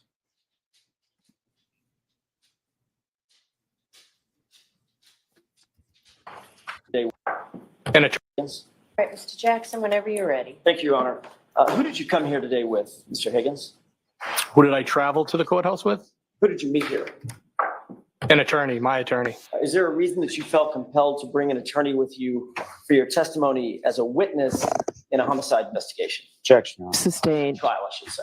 Sustained. You brought your attorney with you who's sitting right behind you, correct? Awkward. That is not my attorney. Oh, I'm sorry. I thought you were his attorney. Oopsies. My mistake. Where's your attorney? I don't know. He might be in the courthouse. Is he in the building? I don't know where he physically is right now. Okay. Without telling me anything that you said to your attorney, did you meet with him this morning before your testimony? Yes. Did you meet with him during the break? Again, don't tell me what you talked about, but did you meet with him during the break when we took a break a few minutes ago? Yes, I did. Okay. And obviously the subject matter, again, without telling me any communication, the subject matter was your testimony here today, correct? All right, so I'm going to That skip conversation. through the whole Colleen didn't- was your lawyer there, and I'm going to get right to what I think is and I was advised easier to read. They were in 20. I'm going to go right to NPD based on, No, I was not on a task force with Canton PD. but you did have an office at Canton PD based on a personal relationship that you had with the chief, correct? He gave you this office as a so this is him trying to establish his relationship with Berkowitz, the chief of Canton PD, and his access to like what access he had in the department itself. courtesy. Is that right? So if I can explain, Yes or no? Was it provided as a courtesy? well, working partnership, I would say. And you've been asked that specific question in a prior hearing, correct? Yes. In June of 2023, right? Yes. And you explained, look, there was a personal relationship that I had with Chief Berkowitz. I did. It was born out of Tragedy. a family tragedy that he was aware of. Horrible tragedy. Yes. And based on that personal friendship and that personal relationship, he offered you the convenience of officing out of Canton PD. I would say that's a good And the summary. tragedy was the loss of his sister. He In addition to just testified. having an office there, you also had a key card access, correct? I did to get in and out. What was the name that you used? You said it was a proxy card? I think it's called, I think in the IT world, it's probably called a proxy card. That's what I know it to be. So you had both a physical office and full access to Canton PD, all based on the friendship and relationship and convenience. The friendship and relationship you had with Chief Berkowitz and the convenience that he wanted to give you for having that office there, correct? No, I wouldn't say full access. I had access to certain areas within the department. Well, you certainly had access to and from your office. Yes, You had ingress and egress to the Canton Police Department. yes, You could go in and out of the Sally Port. I could. You could go upstairs to Chief Berkowitz's office. Yes, You could go downstairs to the dispatch area, which is on the first floor, correct? yes, And then you could go out to the Sally Port, into the Sally Port, across that garage, those 2 bay doors at your leisure. well, that would exclude the evidence room, the arms room, and places like that. I didn't have access to those places. Right, but the places that I just mentioned, you did have access. So just to say it again, the tragedy that they were speaking of was that Higgins lost his sister, and it sort of stemmed from that and flowed from that. But that was the tragedy he was referring to. Right. Okay. Yeah. And dude, like for you people that came in late, I have no idea whether Karen killed John O'Keefe or whether he went into that house. So people that think that I have a position, you're wrong, flat out. I'm telling you, you're flat out wrong. I have to watch every ounce of this trial before I come to a conclusion. I don't know. And no one's convincing me in the outside world that hasn't seen the evidence one way or the other. So, but like, I just need you guys to understand. I'm going to say, I said this at the very beginning, and I'm going to say it again because it bears repeating. I don't think one thing one way or another. I devil's advocate. We're both criminal defense attorneys of 20 years. Understand that. I think through everything. I think through every angle of this thing, from every angle. And so does the woman who's like staring right at me and who's so alluring and beautiful that I can't stand it. But that's what we do. That's what we do. Like, don't think that either. Allie, well, let me ask you, have you reached a conclusion on this case? No, I definitely have not, although I have reached the conclusion that there's a lot of lying going on, a lot of Agreed. lying going on. There's So, a lot of lying going on. and you and I off of the pod or off of YouTube have, discussed alternate reasons that these people could have destroyed their phones. I mean, like this guy in particular, Higgins, and I guess I'll just wait till you get to the part But about what was when- I can't believe we didn't talk about it. And it just reminds me because I'm reading through the comments and people are like, Bob thinks she's guilty. I'm like, no, I don't. You're wrong. Don't think she's guilty. I have no idea. We haven't seen any of the evidence yet. But I'm telling you, people that don't think that the Lally's putting on all the evidence, he's putting the troopers on, he's putting all his evidence on as soon as he's done with this pre-rebuttal case. Trust me, that's 100%. There is no way that he's not putting all the evidence that they have against Karen is coming. I promise you. Whether it sucks or not, I have no idea because we haven't seen it yet. Do you guys get that? Like, people are under the impression that this is their case. This is a pre-buttal case. There's obviously people. And I just want to clear up, like, pre-buttal is not a real thing. We're No. just saying that that's what this guy is doing. It You're is a real supposed- word, though. It is right. Right. But it's not something that you're supposed to. It's not like a thing that happens in lawyering. It's just what the state has chose to do at this point. And I've said, and I'll say again, I really hope that the judge limits them on their actual rebuttal case because they have preempted so much of this that it's not really rebuttal. Yeah, and it's not, and it's so weird because this is when the defense has to be putting enough in through Right. cross-examination. They're gifting the defense. I don't the know if opportunity. Bev's seeing it that way, though. No, so far it doesn't appear And she she's has. the but only one who matters. They're gifting him the opportunity to do it. Because people are I think that she's gotten much less biased as the trial has gone on. I think that she's given them I think that she's given them a lot of rope to ask questions, she has Well, not been I don't shutting think shit she's down. there yet. I don't No, know. I mean, she's not there yet. I agree. That's what I just said. I just said that. Like, I don't think she's there, which is like, and there doesn't have to be beyond a reasonable doubt. You know what I mean? Like, there is just like, Believing it's enough. relevant. Right. It's It got to be is. relevant. It has to go to motive, intent, and opportunity for the third. We're discussing the third party culprit evidence that you don't need this connection, that, you know, there's a link. She's not supposed to be looking for a link anyway. She's supposed to be looking for some evidence that is relevant to show that the third party had motive, means, and opportunity. No, motive, opportunity, and intent. Right. Yeah. And so I've put a lot of thought of this strategy that Lally went with. Like, Lally knew, like, so Jay and I say it all the time in our stream. What Lally is not doing with his witnesses is protecting them. He's not fronting bad facts. Like, you and I, when we're at trial and we know that there's bad facts that exist for a witness, always try to front it, to take the wind out of the sails of the state on cross-examination. We want to front it so we can control the dialogue, right? And like, he doesn't do that. But what he's done is put the entire defense's case on at the front end of his case, and he's going to end what he feels is his powerful evidence against Karen Read. So, I don't know if it's a terrible strategy, because we don't know what evidence he has. You know, I keep hearing about the microscopic like taillight shit that they found in his shirt. We'll see. I mean, if it's microscopic, it seems like that could be a million things, but I need to hear the experts opine on it. Like people acting like they know what the evidence is crazy to me. Like people, no one can be in a position of, I know this. I don't. No, you don't. You can't know, because we haven't heard the evidence yet. No matter what side you're on, we can't know until we actually hear the evidence. And then we still might not know. That's the fact. The one thing that I want to jump into that I like, what did you take from the fact of him not saying anything to the John died text? Like, that is such a huge, potentially huge minefield for both sides, really. But like to me, when, like, my first gut instinct when he doesn't say anything, like, oh my God, or like, I know, I heard, it's terrible, or just any normal I'm sorry to hear response, that. Are you okay? How are you feeling? anything, you know, like, well, like, what do you take from that? Well, I think I mean, all right, I could devil's advocate it the other way, but my initial thought is that's shady as shit.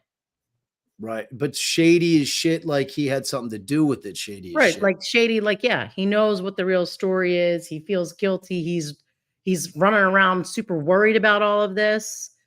Well, I think he's super worried about the fact that he's been having a texting relationship with Karen Read, and he now knows that Karen Read, Is a who I suspect. think, right, she's a suspect, right? Like, he knows they're going to be he's a cop, for fuck's sake. He knows they're going to be looking into her phone. He knows now that they're going to be seeing that Brian Higgins was having this thing going on with Karen Read, which goes to Jay made a good point, that from Brian Higgins' perspective, he understands that that is the future, that they are going to be seeing all this, and that anything that he says at that point could be misconstrued, no matter which way he says it, so that he figures, I ain't going to say shit, because no matter which way I say something, it's going to be construed either against me or for me. Right. Either And way.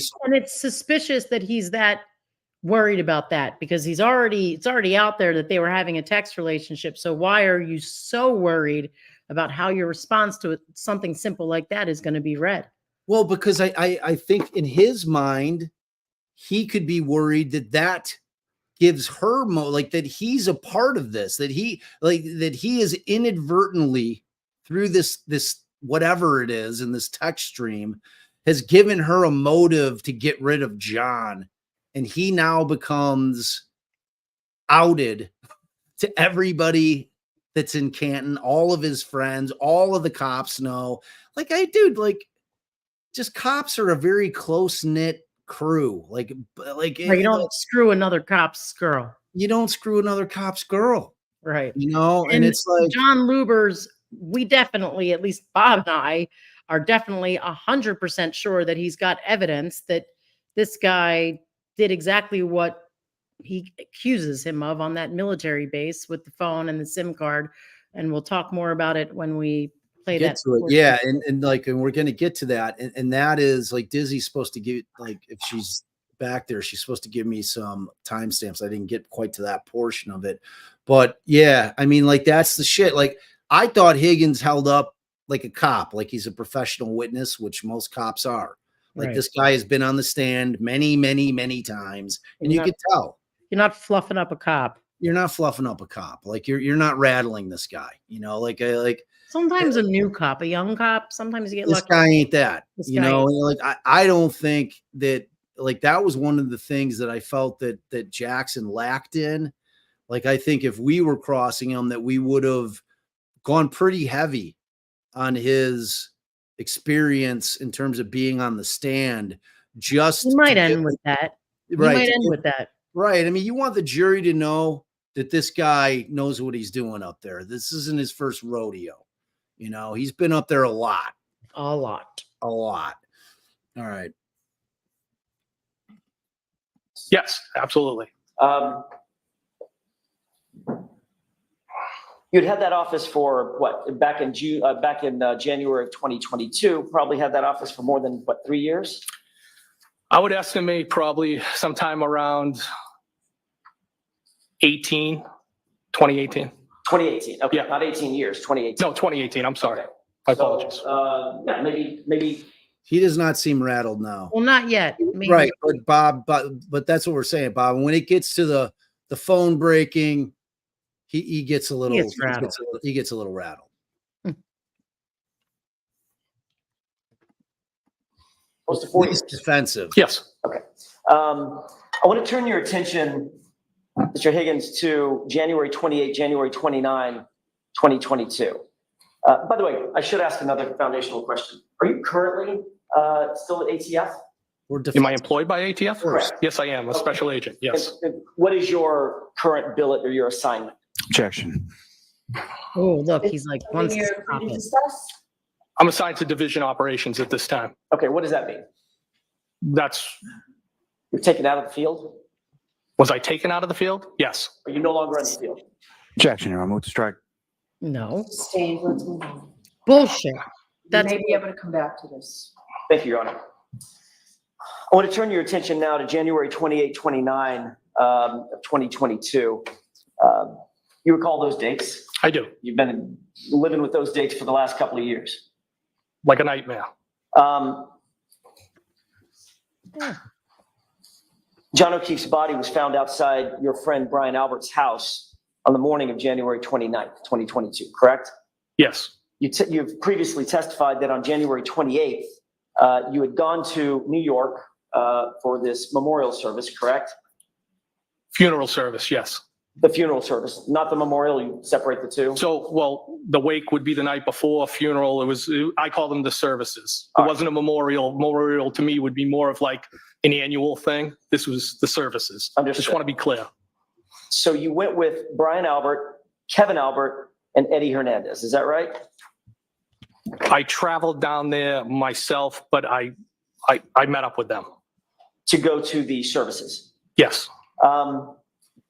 Is it fair to say that you and Brian Albert and Kevin Albert sort of run in the same social and professional? See, I would have liked to have seen Jackson ask him more. This is like a cop's funeral, and it's an Irish wake. Like the drinking commenced immediately.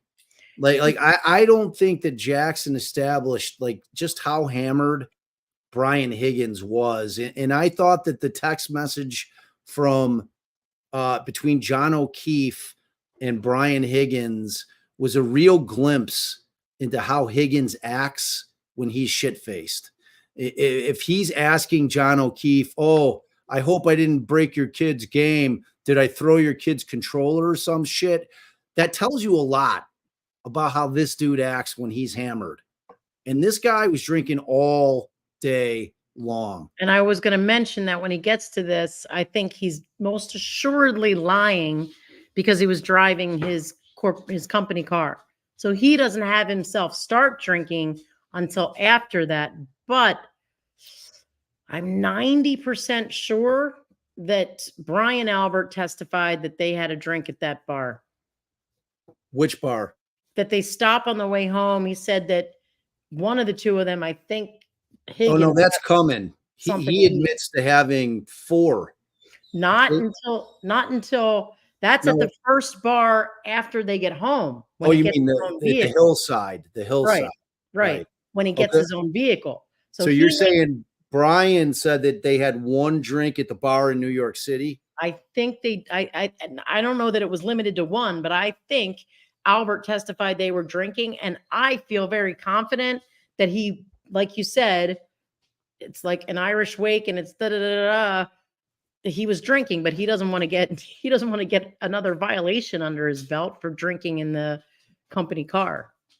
Possibly. It didn't seem to stop him though. Well, don't know. later So, he switched the cars. Answer this question. So tell me if you think that Ajax is implying that Brian Higgins hired attorney days after John O'Keefe's death. He's just implying that he needed to consult an attorney before he testified here today. Right. And my impression is that Higgins hired an attorney when he found out there was going to be a federal investigation. That's what my understanding is.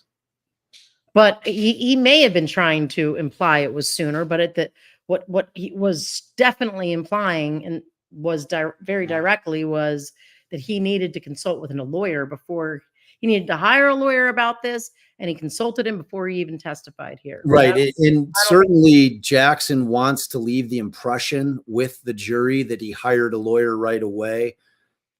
Like if Lally's smart on redirect, that'll be the first question he asks him, because like when the defense is going, the Commonwealth is writing down the questions that they want to address on redirect. That was the first line of questions. I imagine that if Lally's smart, that'll be the first thing he asks him. Well, you didn't hire an attorney until down the road, correct? And without getting into, because they can't bring up the federal investigation. They can bring up everything that happened in it, but they can't reference it itself, which is annoying. Right. And we know for sure that the proper dealt with the potential destruction of evidence, which we're going to get into again with the destruction of his cell phone and his SIM card.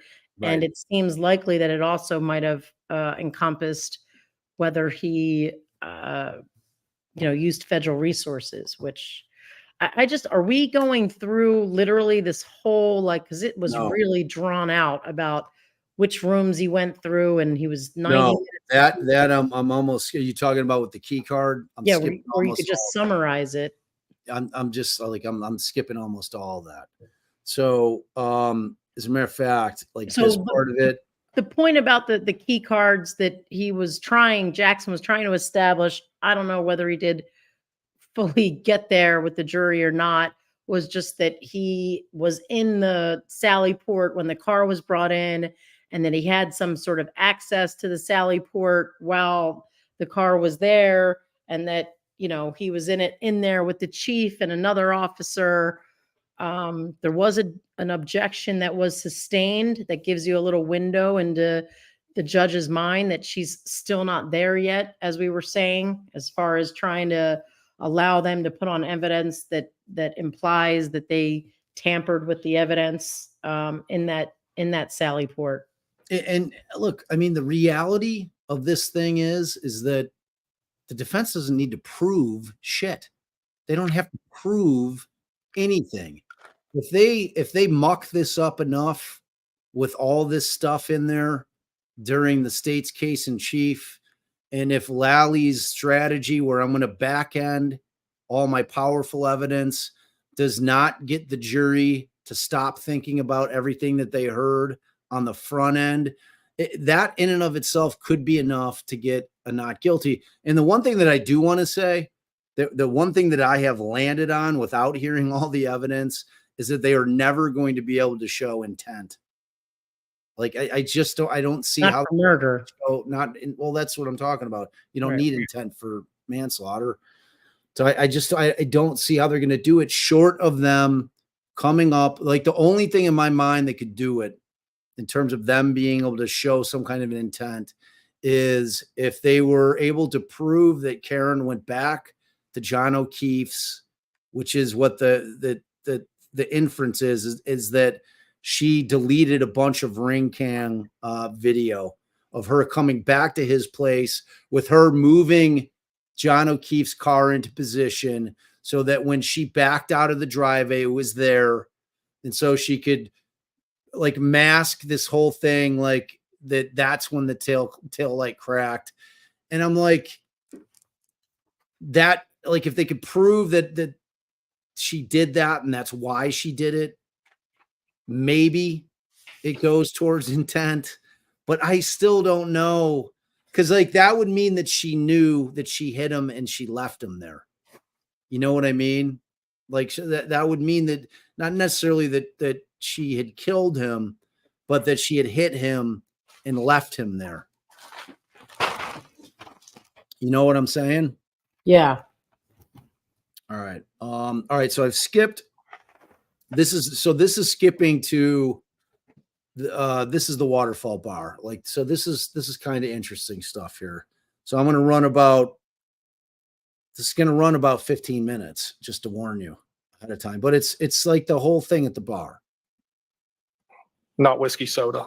My mistake. Jameson to ginger. Jameson is a Irish whiskey, It is. and ginger is ginger ale. Yes. Okay. What was Brian Albert drinking? If I was to guess, a beer. I don't want you to guess. Do you know what he was drinking? No, I don't. He was drinking. He was something. drinking something. Okay, alcoholic. Yes. You two were probably going round for round. In other words, finish a drink, get another round for the two of you. Finish it, get another round.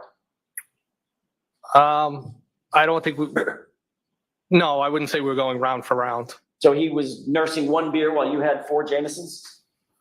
Well, it would have taken, say that again? He was nursing one beer while you had 4 Jamesons? What you said? No, he was probably, maybe he had more beers than I had Jamesons is more what I would say. Okay, so maybe he had 5 or 6 beers while you had 4 Jamesons. I'm not going to put a number on it because I don't know. But it was more.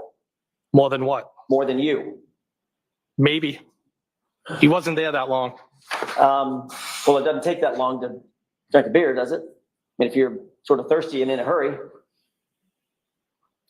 Is that a question?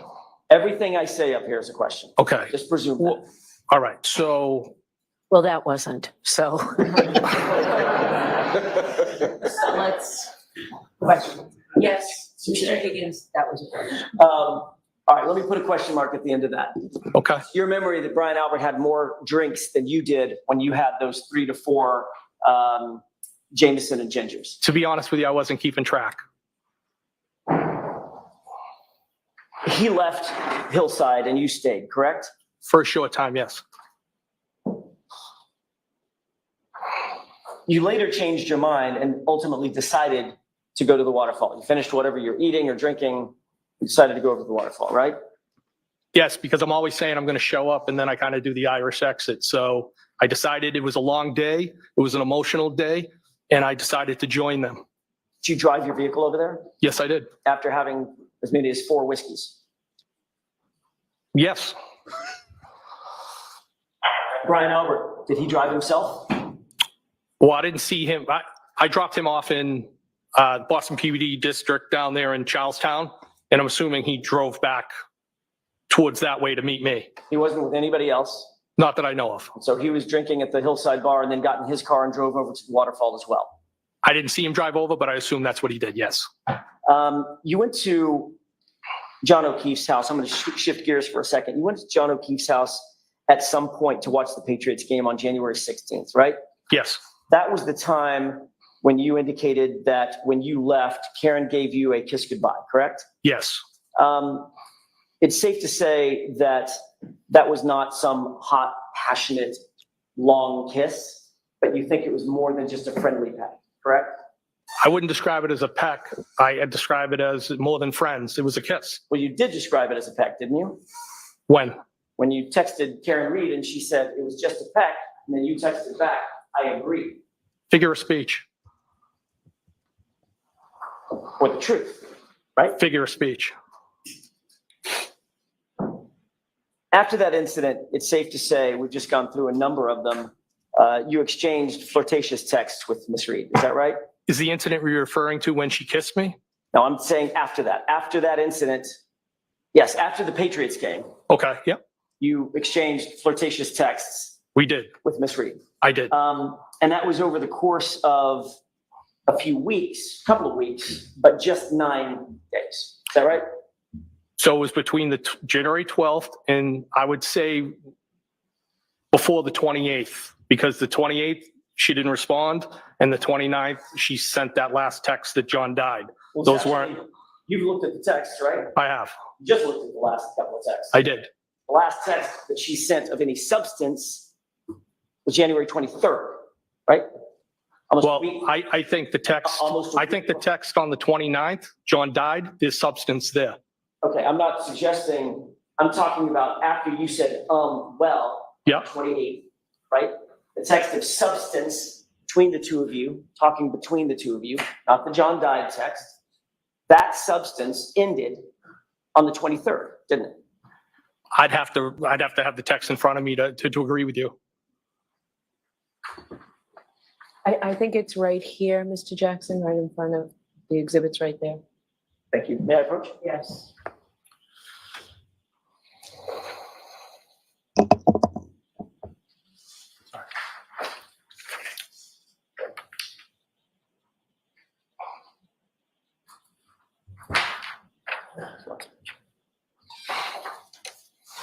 Thank you.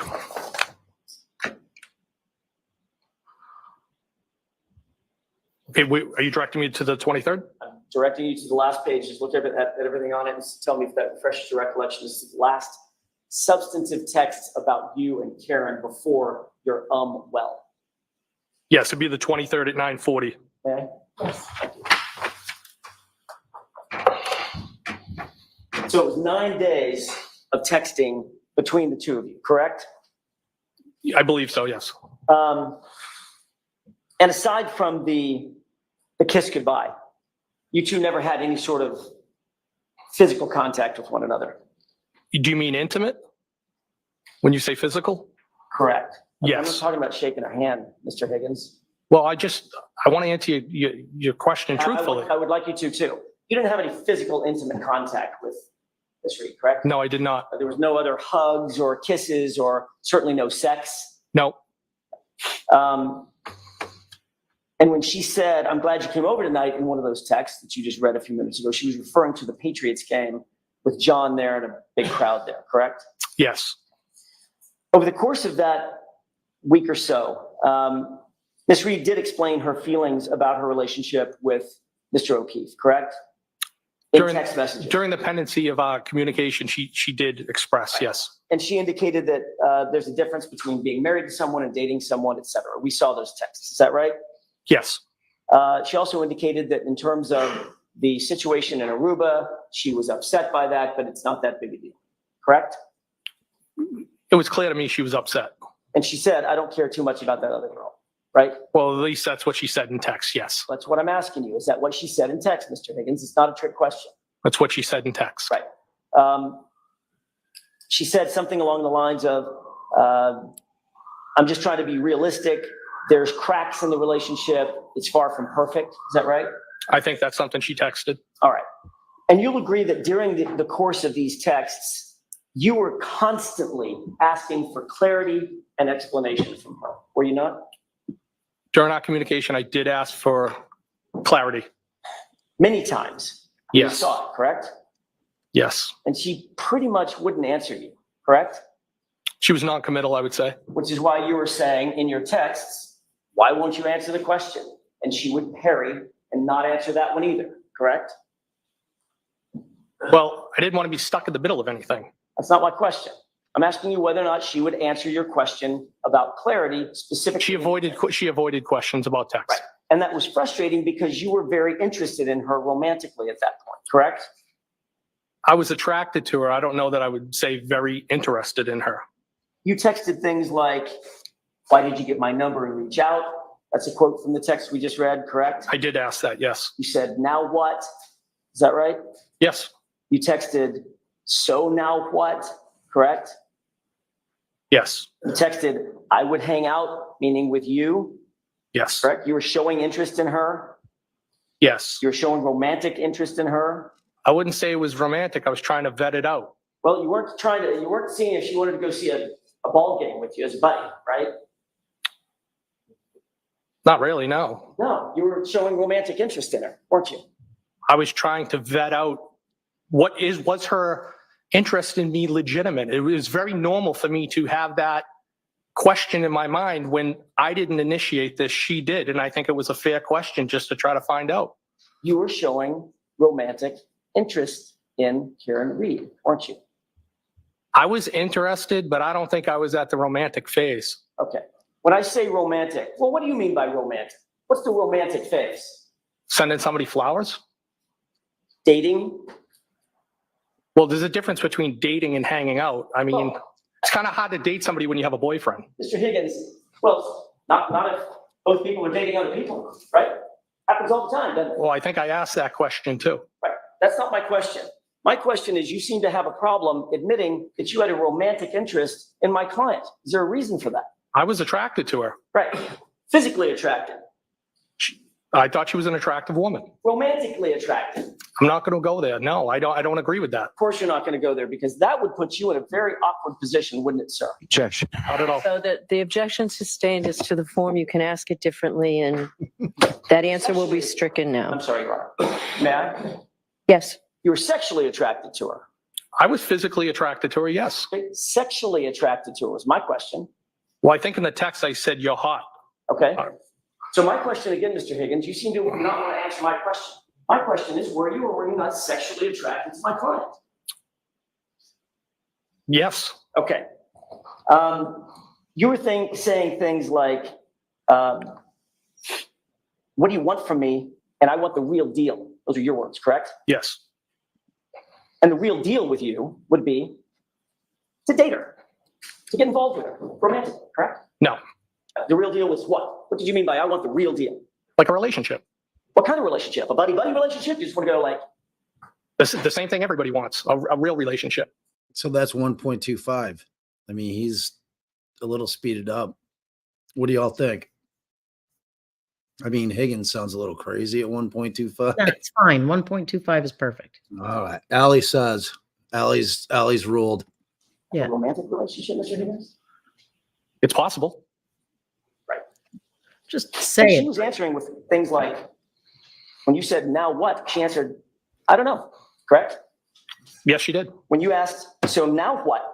She answered, I'm sorry, when you said, so now what? She answered, now what? Correct?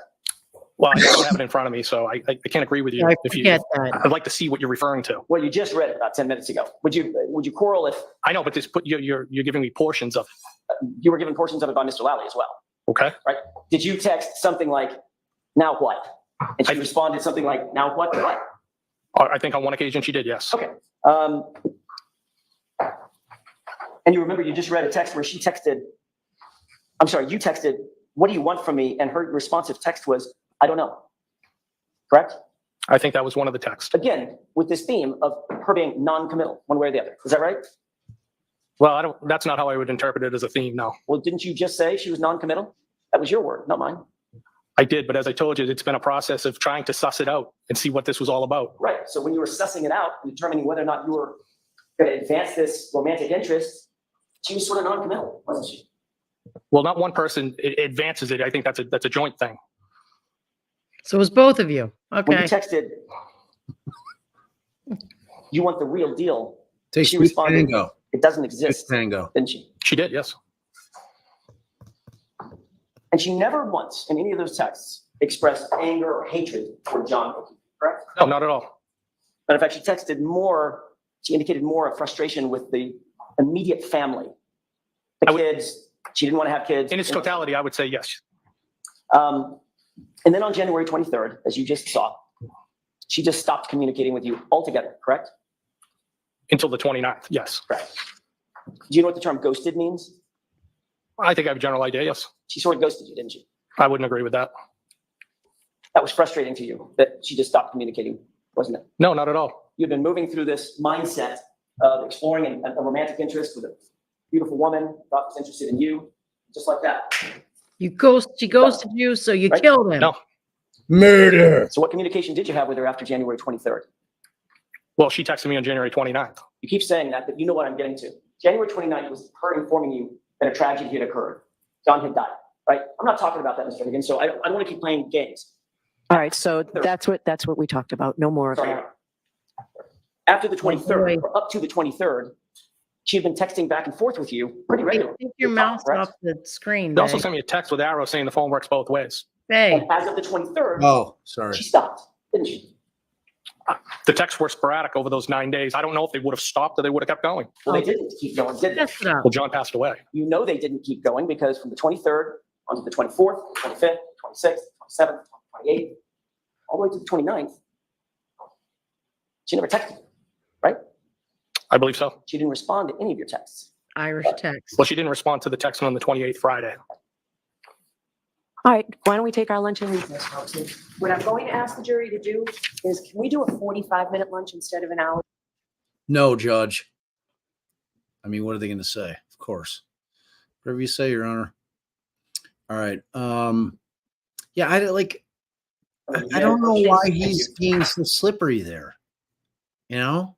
Just be like, yeah, I wanted to bang her, you know, but like I wasn't in love with her. You know, just be honest. Yeah. Like, you know, I don't like I didn't know what her intent was, you know. It's like I think he's being honest, and like in the part where he says, like, I'm not trying to get stuck in the middle of their shit. Like, I'm not gonna be a pawn. Like, I'm not trying to be in the like middle, but I don't want to be a pawn. right. Wow, you just went right there.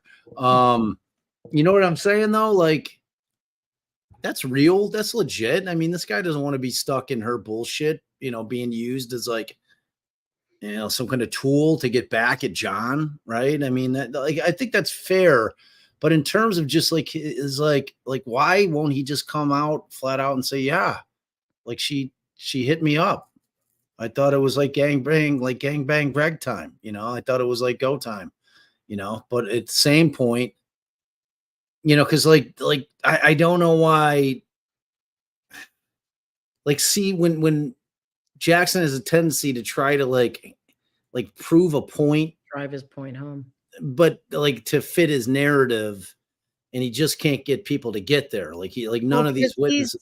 He's twisting it a little bit too. He's trying to make her sound non-committal, and I think it was pretty evident that she wanted to fool around with this guy. Yeah, non-committal to the sense like, am I gonna leave my boyfriend and like have a full-on like leave him for you? That for sure she was non-committal of, but I thought she made kind of clear what she did want. Yeah, I mean, but I'm then 42. again, I know what happens when I ask a man over to have a drink. yeah, right. Just like I know what it means when you plant a big smooch on a dude's lips. You know what I mean? It's like that's not a normal thing. Like, you know, no dude would think that was normal. Like, you know, it's like it should. But then again, the reality is we have no idea what's going on in Karen Reed's mind, like what her true intent with this is. Like, I don't know Karen Reed personally. Could she be the type of person that she wants John to run into these text messages? She wants him to find out in order to get back hit. I don't know. Right. We don't Yeah. know. Could I she can't very say that well that's could be. not possible. And Laura from Oz, typically they do not have access. We have had occasions where they have asked for the transcript and the judge has gotten the transcript prepared and given it to them. So I think it just depends, but they would only get it if they specifically asked for it. And then it would depend on, you know, this judge and what their typical procedure is in, you know, Boston and Massachusetts. Yeah, and John makes a good point. She did say like when he was like the real deal, which you know, the I presumption think she was being what's the word? You know, just like basically saying love's not, it doesn't right. exist. She's not looking for right. She doesn't want a big long relationship. She's Well, not I think she was just saying it doesn't exist in the world. She was being not negative. What's the word I'm thinking of? You know, like pessimistic. Yeah, something along those lines, you know, Yeah, like she's a showing pessimist. that she's kind of jaded of the whole thing. Like she doesn't think the real deal really exists. Oh, so many questions asked these. This is a good question. So no, there was an entire portion of the testimony was about the fact that, and it's coming up, that he used, like, that's when we get to him using government resources for his own benefit, is that he used his buddy who works as a tech dude in the, with the feds to extract information instead of him just like having like a text or just taking like screen grabs of all of his shit or handing over his phone. Or saying, giving "Have at them it." a full extraction report of this stuff. Right. He Well, could that's have what I'm given saying. them, he could have given them, he doesn't want to give his whole phone, fine. There's plenty of reasons for that. But to give a full extraction report that just includes those two chains, he very well could have done that. For And then sure. they could have seen, was it anything deleted? Was anything, See, know. but my counter argument to that is that they have Karen's phone. right? I was going to say, you can bet your ass they've got Karen's phone records and they've got John's phone records. If there were any deleted, they Right. sure as shit would be pointing that out. But They it's would have better for impeached the him on it. defense to just leave it as an open thing. You did this. You could have changed it. You could have, Right. because it, Even leaves though, it- like, I don't know if the jury will figure out, well, they had Karen's phone. You know what I mean? It's like, obviously you're going to be able to match it up if you have access to your client's phone and all of her extraction records. So, all right, I want to jump to, let's see, 506. So like right here. So this is about when they're in the waterfall and Karen and John come in. Just a second. Maybe I should just stay with this. Thank you. That's easy to find. It's literally the last page. Report commission may publish? Yes. Does that look like a fair representation of what you're looking at, the last page of that series of texts? Yes. At the very top, could you read what you write in the blue bubbles, starting at the top? Haha, stranger, stranger. And then what was the response from Ms. Reed? Hey, I was at the Hilly all weekend. And what did you respond with that? I have not heard from you. And by the way, if you look at the next date down, what's the date underneath I have not heard from you? The 23rd. So this would have preceded the 23rd, correct? Yes. Okay. Then on the 23rd, and by the way, after you texted, I have not heard from you, she did not respond, correct? She did not respond. Then on the 23rd, she did respond with phone works, correct? In the arrows, like both ways. Yep. And then what did you text after that? I just said, thought you were all set. And how did she respond? She said, we're talking? No. These, That's all I have. any of these, the Okay. words you're looking for Let's back are up. Jaded, So yeah. clearly with that last text, her response was, cynical, skilled. in response to you saying, I thought we were all set. She Both said, of we're those. talking, no. Right? Cynical is That definitely indicates what to you that the last with one I flirting, think yes, of. we're all done. No, I didn't read anything into it. Okay. But you did read where she said, we're Pragmatic, talking, no, that's correct? true. Yes. And then you responded, how?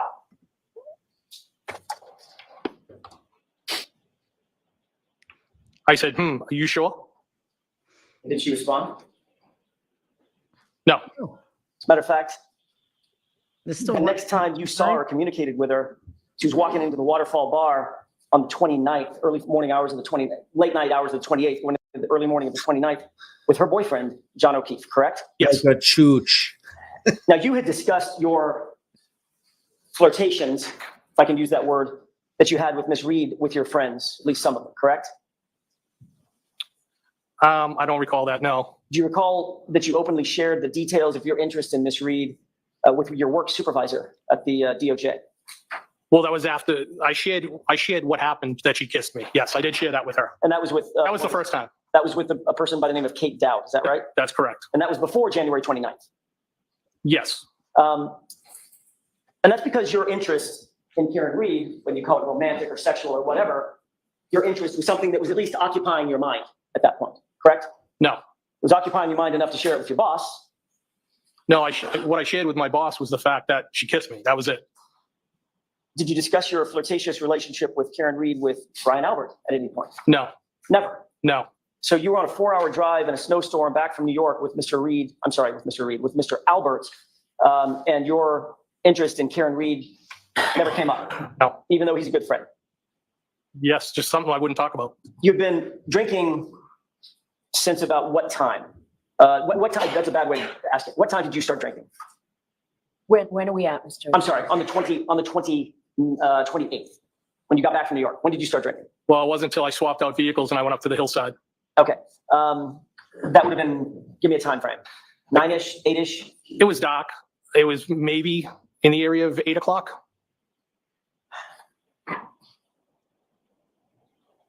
And what time do you think you got to Waterfall? I couldn't say. I don't. It was after the hillside. Before Brian Albert left Hillside, did he tell you that John O'Keefe had been invited over to meet them at the Waterfall? No, Was there any particular reason why you changed your mind and left the Hillside to go to the Waterfall? well, I think, as I previously testified, that it was because I didn't always take them up on their offer, and I usually did the Irish exit, and I decided because of the weather and everything else, and it had been a long day, that I would go down there and join them. Didn't have anything to do with you knowing that Karen Read might be at the Waterfall. It couldn't have, because I didn't know she or John O'Keefe would even be there.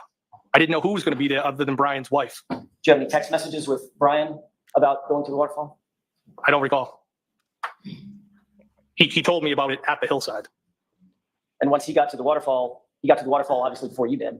He did, I think, shortly before. Yes. Any text communications between you and Brian Albert about who was at the Waterfall or who was expected to come to the Waterfall? No, not. See, we call it an Irish goodbye, not an Irish exit, but maybe that's regional. That I recall.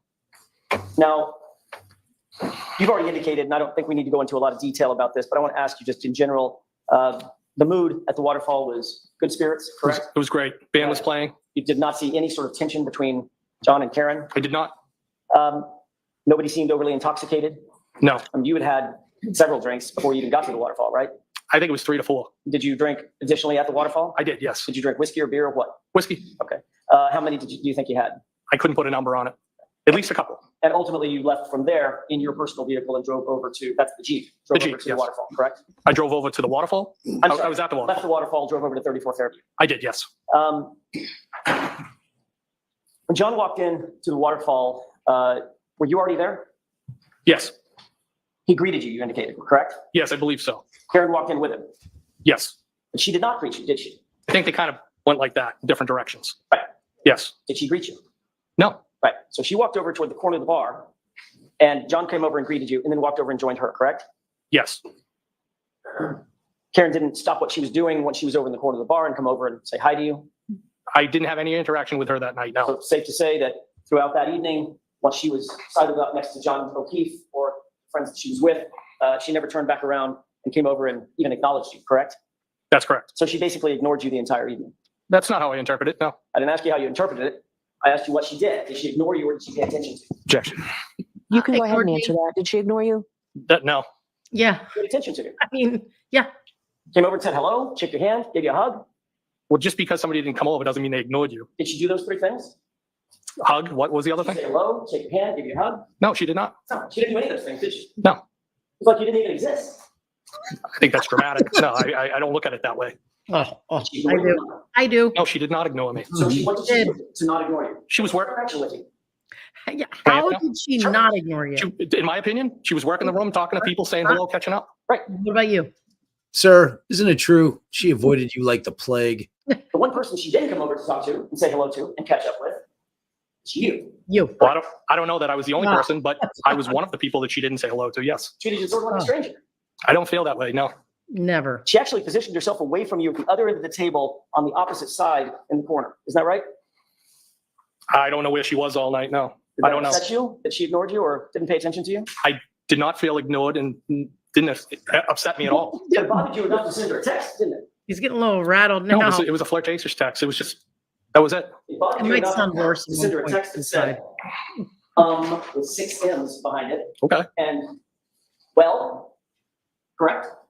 Well, it wasn't like that. It was, Oh, well, that's it. oh, it didn't have Just anything to do with well, the fact that like she well was in the- ignoring you. well. I think you know what I mean. Yeah, I think you do too, sir. You meant, well, what are you Why are paying you attention ignoring to? me? No, that's not correct. Well, Oh, why are you absolutely. ignoring? It's not correct. Well, am I chopped liver? Objection.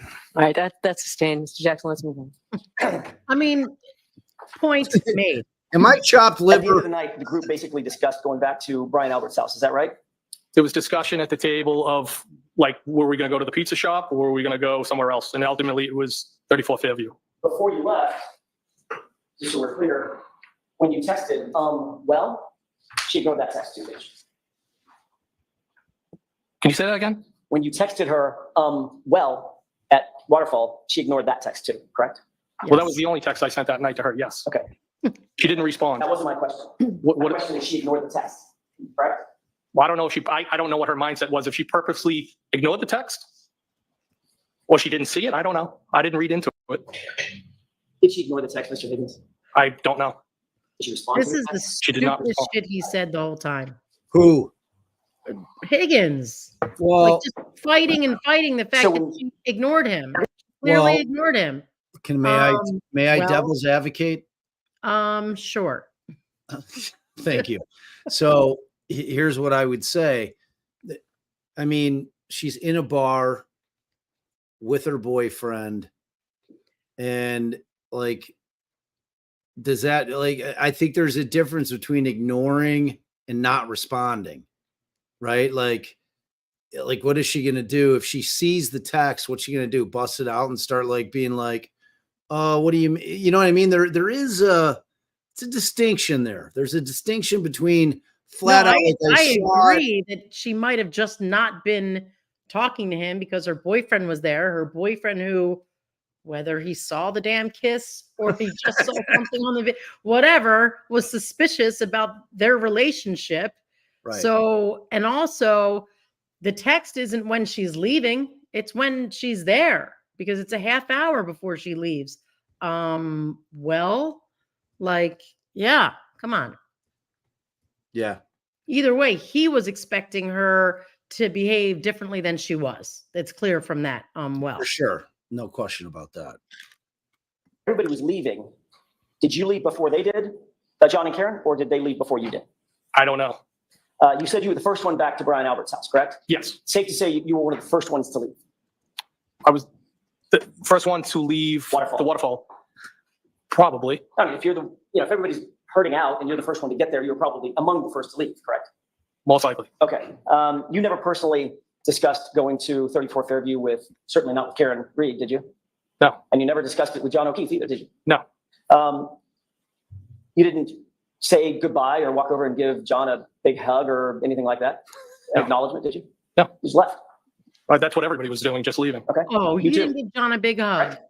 I did leave, yes. Did you give John his big hug? And all you knew that at that point, all you knew was that you were going over to 34 Fairview. You did not know who else was invited over to 34 Fairview. My impression was that it was an open invitation and I planned on heading over there. But you did not know who else was coming. I had no idea who was coming. And you didn't say goodbye to John, correct? I don't think I said goodbye to anybody. And you didn't talk to him about I coming did over. my Irish exit. No, Yet at 2:20 in the morning, you texted John O'Keefe, you coming here, at correct? 2:20, Sorry, 12:20. I did. And that had 3 question marks behind it, correct? Yes. Did you text Karen about coming over to 34 Fairview? No. So at 12:20 a.m., after you left the waterfall and made your way over to 34 Fairview, you were more interested in getting John to come to 34 Fairview than you were getting Karen to come to 34 Fairview. No, that's not how I would describe that. But you didn't text Karen, correct? No, I didn't. But you did text John. Yes. He had such an easy answer for this. Higgins did. Like it's like, dude, yeah, of course I was texting John because I wanted Karen to come over. I mean, Schmuck. he just wants to deny it, but that's clearly why Obviously. he was texting John. But like he's making it like, because now he's allowing Make it more Jackson to make it suspicious. seem like he's luring John over there instead of just answering it truthfully with, yeah, I wanted to see Karen. I wanted to see her some more. I wanted to, text her and maybe get her in the hallway, whatever. You've indicated that you took your Jeep, your personal vehicle with the plow on it, over to 34 Fairview, correct? Yes. And you were among the first to arrive because you were doing that thing with the sort of playing around by plowing his driveway. It was a sweep of the driveway, yes. And then you indicated that you parked in front of the house, correct? I did. I know you've been over this before, but I'm gonna ask you one final time so that it's completely clear. Exactly where was your Jeep in front of that house? By the mailbox. Okay, can we have, with the court's permission, This shit drives Okay. me nuts. Whole location of the Jeep thing. This is a graphic Well, representation. his of Jeep what was they're- right where, um, what's his name says he pulled up. just to orient you, you see Brian- what's depicted in Brian- 66? Whatever, Yes. You the recognize brother. it? I do. You see the mailbox? But no, Up right there.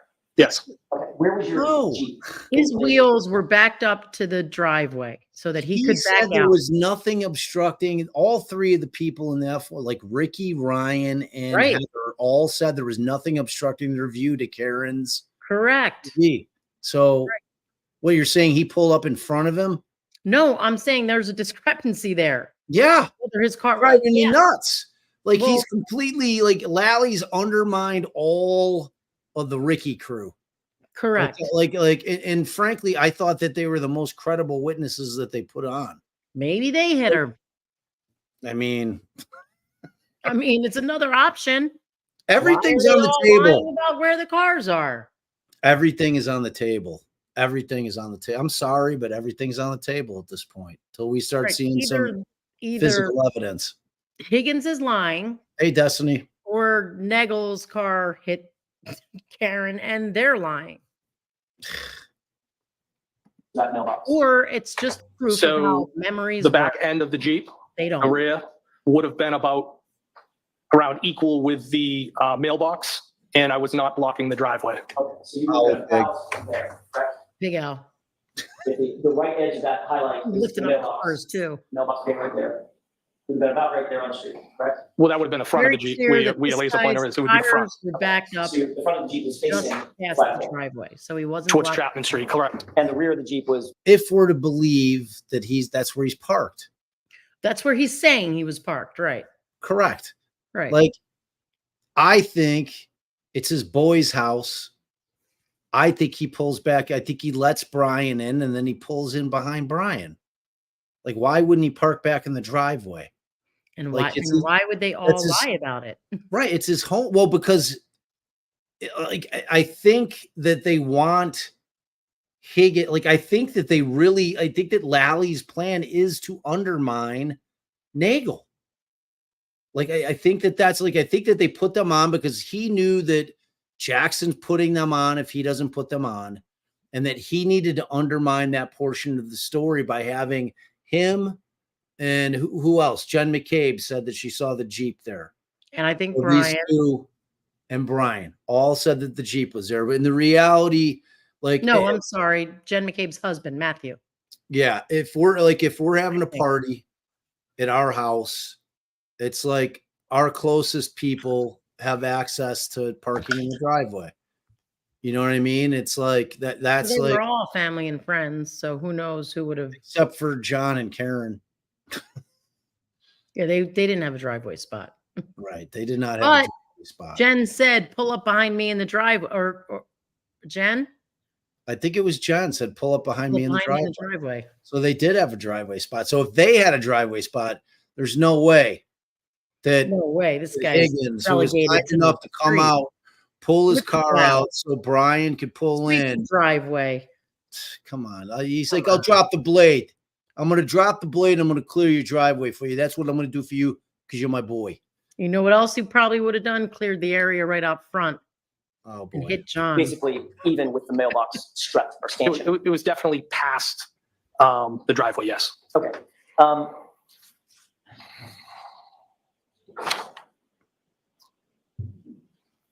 You indicated the plow was a 6 foot, what inch plow? I think it was a 6'8", 6 foot, Meaning the width. meaning the width, yes. How deep is that plow? How deep? Like, 2 feet, 3 feet, 6 inches? I mean, it's probably a few inches. Okay, It's light duty. It's on a Jeep. okay. And it's obviously curved and Curved. canted to the right? No, it wasn't canted at all. It was straight down. Okay, so it's not like, I guess I'm picturing in my mind, I don't know that I've ever seen one, that the front of the Jeep is not parallel to the plow. In other words, it would plow stuff off to the right. Is that not right? I'm not understanding what you're trying to communicate to me. How is the plow positioned as it relates to the front end of the Jeep? Is it perfectly parallel to the front end, or is it canted one way or another? So when you're driving straight locally, where you're not going to worry about overheating the Jeep, I would just have the Jeep plow straight. If I was on the highway for a long distance, I'd be worried about overheating. So I would canter the plow, tilt it up so that air could get through the front grille. So in other words, you can control it. I can, yes. How was it that night? So How was it canted that night? Was it straight or canted? it was straight and straight on. All right. When you walked into 34 Fairview, you indicated that there were people congregated basically in the kitchen area, correct? There were some people in the kitchen area, yes. How many people were at the high top table that you described? Initially, when I walked in, I believe there was Brian Jr., and he was flanked by one, possibly two females. And you indicated that basically you were positioned in that area with your back to the door for most of the evening. I was like I would describe this diagonally across from him and had my back to the door that I had come in, which would be the breezeway door. But at some point, you had moved out of that kitchen area with Brian Albert, correct? Well, I briefly went and looked at some photos. Right. So you moved out of that area with Brian Albert alone to go to a different room. Yes, and I think his wife, Nicole, might have popped in the room for a second, but it was brief. Did you have anything to drink while you were at 34 Fairview? Well, when I got Oh, there, they didn't I was have any talking whiskey. positive I thing. believe they might have put a beer or something else in front of me, and I knew it was going to be. I always find it strange that they remember the exact reason that they left the room for a moment in time to look at pictures. Like that in and of itself is a little bit strange. It's weird. It's Yeah. weird. It's definitely it's strange. Like, and there was a portion of this video and this is right where we're getting right where Dizzy 2 hours, 47 seconds. This is really going. Oh, people don't seem to mind. So I mean, all right. So Dizzy had pointed out that at the 5:26 mark that Brian Albert states that they were the basement of Fairview, that there was a grad party down there and that Higgins was there, but at 15 or at 50-50 under direct, Higgins had stated that he had never been inside before, not even during the grad party.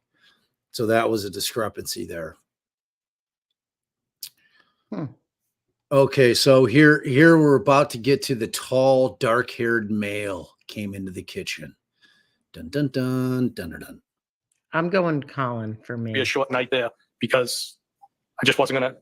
I'm not a beer He's drinker. like 6'2". It's Colin's not 6'2". You don't think he knows who Colin is? He claimed to You not indicated know. in a prior testimony that you've never been upstairs Colin is, or the guy? in Brian's house, Wasn't. correct? I was thinking he was. When you say it was upstairs, like, Ryan when you're Nagle talking- came in. Well, what Ryan, everybody said was blonde. That's what I thought maybe too. Blonde. He I don't know if they said- said he was blonde or he was short. On direct, he said that if Colin Albert walked into the room, he wouldn't know him right now into the courtroom. Oh, all right. Talking like second floor. Correct. Yes. No. You testified to that in a prior hearing. Is that right? Yes. In May of 2023. Yes. And you said specifically, quote, "I've never been upstairs." Is that Yes. right? All right. You understood when you gave that statement that you were under oath. Yes. You were telling the truth. Yes. Same oath that you took here today, correct? Yes. You indicated that the photos that you saw were on the first floor living room area. Is that right? I believe that's where they were. Yes. So the only floor downstairs from the first floor would be what? The basement. And the only floor upstairs from the basement would be what? The first floor. So if someone were to describe going upstairs to look at the photos that you've described on the first floor, where would they have to be to go upstairs to look at those photos? He's super thick right here. Are you saying on the first floor? Correct. If the photos are on the first floor, Yeah. and someone said, we went upstairs to look at those photos, where would they have to be? I guess upstairs. The people would have to be upstairs? Well, the photos would be upstairs. Is that what you're saying? Where are the people? Where would the people have to be to go upstairs to the living room to look at the photos? I'm not understanding the question. If the photos are on the first floor, Mr. Higgins, Yes. the only floor beneath it is the basement, Okay. and someone says, we went upstairs to look at the photos, where would they have to be? Well, who said they went upstairs? All right, so Mr. Jackson, you can save this for argument. Next question, please. If Brian Albert said you went upstairs to look at the photos, where would you have to be? Objection. Assisting. Now, Brian Albert had a weight room someplace in the house, right? Yes. And a gym. I guess he called it a home gym. Where was that? Like In the him basement. avoiding Had you ever been down answering to that that basement before? question was ridiculous. Yes, one time. When was that? That was during the twins' graduation party. Summertime. Summertime before, Summertime before. Yes, summer of 2021? maybe. So Brian Albert testified Or that could you've it- never been in the basement. That would not be accurate. Objection. Sustained.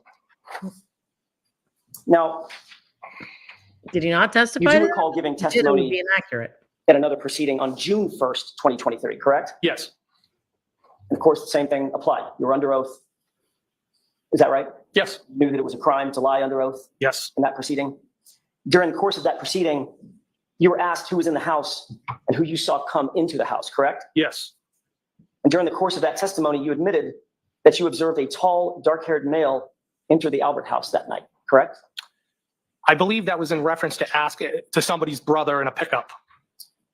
I don't know if that was during, All I'm asking you, Mr. How in Higgins, the hell does he all of did a you say sudden know that? did you say a tall, dark-haired male entered the house while you were there? I said they might have. Oh, Did you might say have. they might have? Yes, This is the stupidest thing he's said, I think. and that was in almost. reference to You may have somebody's this brother. voted wrong. Yes. Might have. But I said maybe. Let's see how maybe.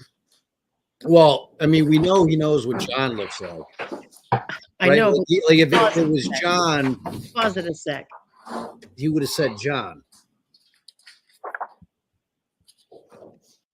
I think the inference is, or what maybe some people are even thinking is, that this was his way of not lying by saying under oath in that other proceeding, a tall, dark-haired guy came in. But I'm being- sure in but that other being proceeding, who? he also But said, being who? John O'Keefe? right, that was his way of not lying and Like saying, technically not lying. right. But I'm pretty certain in that proceeding, they would have asked him, did you know who this dark-haired tall person was? And his answer was no. So it would have been a lie as well. But this is the stupidest thing that he's saying here. Like, well, but I'm saying maybe somebody might have come in.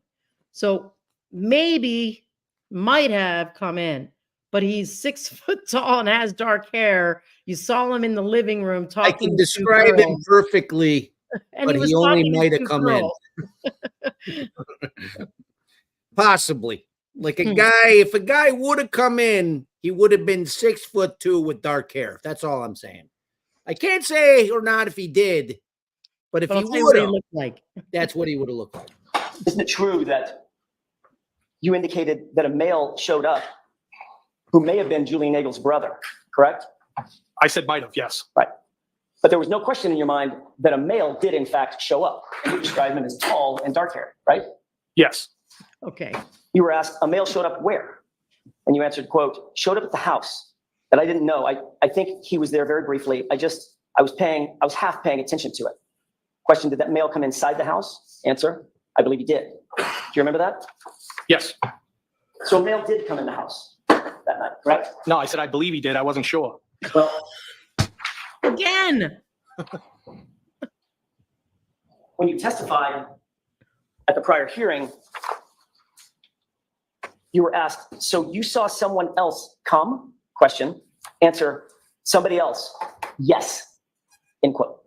That's what you testified to under oath, wasn't it? Maybe. Is that in reference to that? What page are you on, Mr. Jackson?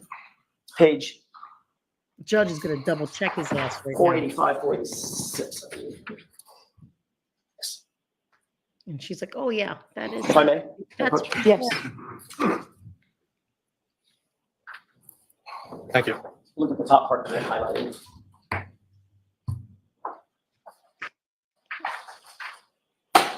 Yeah, well, I'll tell you one thing. Cops are pretty good at giving an eye measurement of a person. Like in terms of people that could say, yeah, it's your description of somebody. I Like could never. There's a big difference between 5'11". Like he would know that. Because people are saying Colin's like 6 foot, 5'11". 6'2" is a tall dude. That's what he said. I know, but that's what I'm saying. Like I don't think it's Colin. What do you mean? He said he's tall and he's saying, and he's I've tall. Higgins, you have I've that now mic? I seen do. 5 different heights of Colin in the chat. Somebody's like He's 5'10". You were asked the question, quote, did that male come inside the house? You answered, I believe he did. Question, so you saw someone else come? Answer, somebody else. Yes. Sarah's correct? met him at 6'1". Yes, but Right. I also said that I wasn't paying attention. I realize that you want to explain your answer. I've asked you a very simple question. Was that your testimony in front of another proceeding? Yes, it was. At another proceeding, which you were under oath? Yes, it was. Okay. You also said that you only remember seeing that person come in briefly. And it looked like he was having a conversation with the two girls briefly, correct? Yes. You So were he asked came how in long the was the house, person in there asshole. roughly? And you said it was quick. Less than a couple of minutes. I mean, it was quick, correct? Maybe, Yes. maybe. And then you were asked what he Possibly. looked like. I believe And so. you said, I feel like they were a little bit taller. They had dark hair, correct? Yes. So you testified that a tall, dark-haired male came into the house at least briefly in your testimony, correct? Yes. Approximately when in the timeline of events did that unidentified male enter the residence? I don't know the time frame. It would have been while I was there. When you gave your statement to the Massachusetts State Police, you didn't tell them about a tall, dark-haired male coming into the residence at 34 Fairview, did you, on February 3rd? I don't recall. Did specifically anybody ask him asked if he by was young or ADA old? Lally. That would have helped. When you testified before the state court grand jury on He April doesn't even 28th, know 2022. Came Who into else the was present, house. correct? For real. Yes. Would he call And you never a mentioned boy a who's tall, 16 dark-haired a male man? coming into the house, That's did you? the part No. that I don't get. However, on June 1st, 2023, at this other proceeding, you were specifically instructed at the start of your testimony that it was a crime to give materially false statements in that proceeding, correct? Yes. And that's the proceeding in which you admitted that there was a tall, dark-haired male who came in the house. I Yes said or I- no? Yes or no? It was that Okay. proceeding. Can you answer that, yes or no? No, I I can't, Your can't. Honor. Judge, Next question, because Mr. I Jackson. believe he might have come in. The That's all I quotations know. or the quotes that I just read you and that you just looked at, Yes. that was from the June 1, 2023 hearing, wasn't it? I don't know.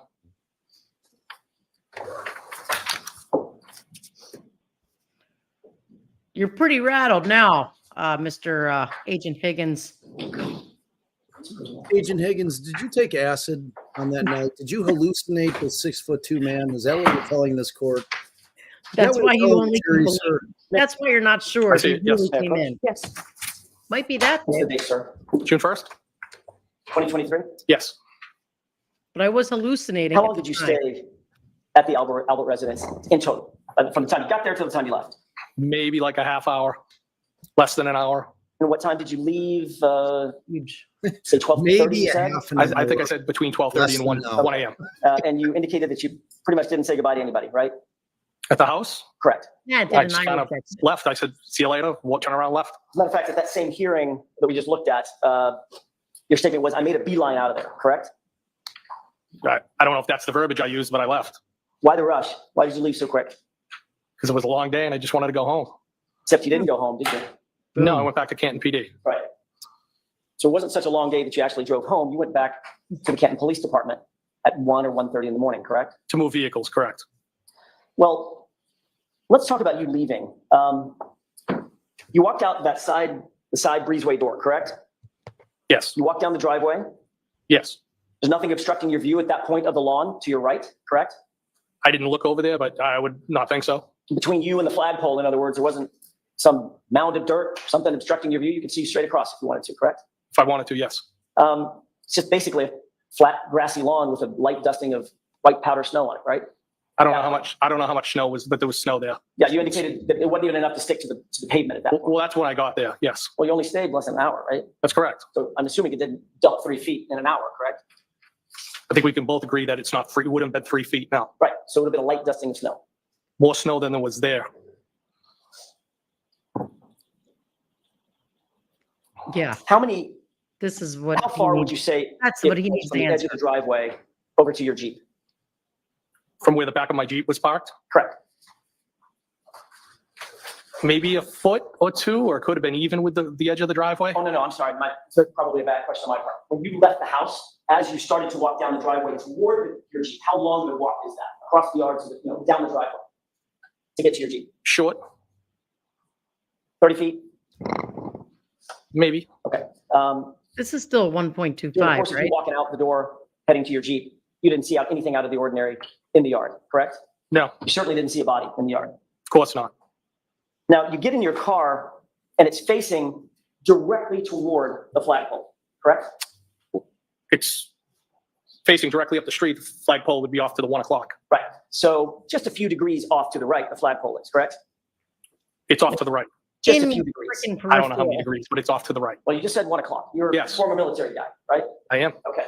1 o'clock means 1 o'clock on a watch. 12 o'clock is due north or right in front of you. 1 o'clock is just a few degrees to the right, correct? That's what you meant. At the 1 o'clock, yes. Okay. So you didn't see a body when you got in your Jeep. No, I did not. Then you turned the engine on, correct? And the wipers, yes. And the lights. Yes. And the lights lit up everything in front of you, correct? Yes. Those wipers Still really didn't see a body, did you? seeing No, the I did body. not. Sitting in the driver's seat, you put the car in gear and you begin to roll forward, right? Yes. But there was a plow on the ground. It scraped for a foot, right? Yes. So you picked it back up, Yes. looked out the windshield to make sure the plow was situated, and continued to roll forward, correct? I knew it was up when I continued to drive. And as you continue to drive, you're looking ahead of you and probably to your left to make sure that there's no oncoming cars, right? Well, I knew there was no oncoming cars. I was just driving forward. Right. So your focus is directly in front of you, On the road, yes. and everything in your peripheral vision is right in front of you as well, correct?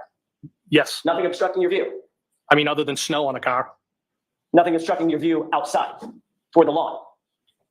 Wasn't another car parked there. No, I didn't. There was no vehicles in front of me. No, It was the roadway was relatively empty, there was no cars. and you didn't see a body then either, did you? I did not. And as you drive past that flagpole with everything lit up and everything in your peripheral vision, you still didn't see a body on that lawn, did you? I did not.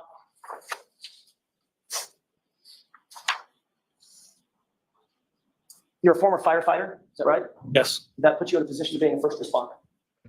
Yes. And you're currently a law enforcement officer. Yes. That puts you in the position of being a first responder, correct? I'm also a tactical medic. Yes.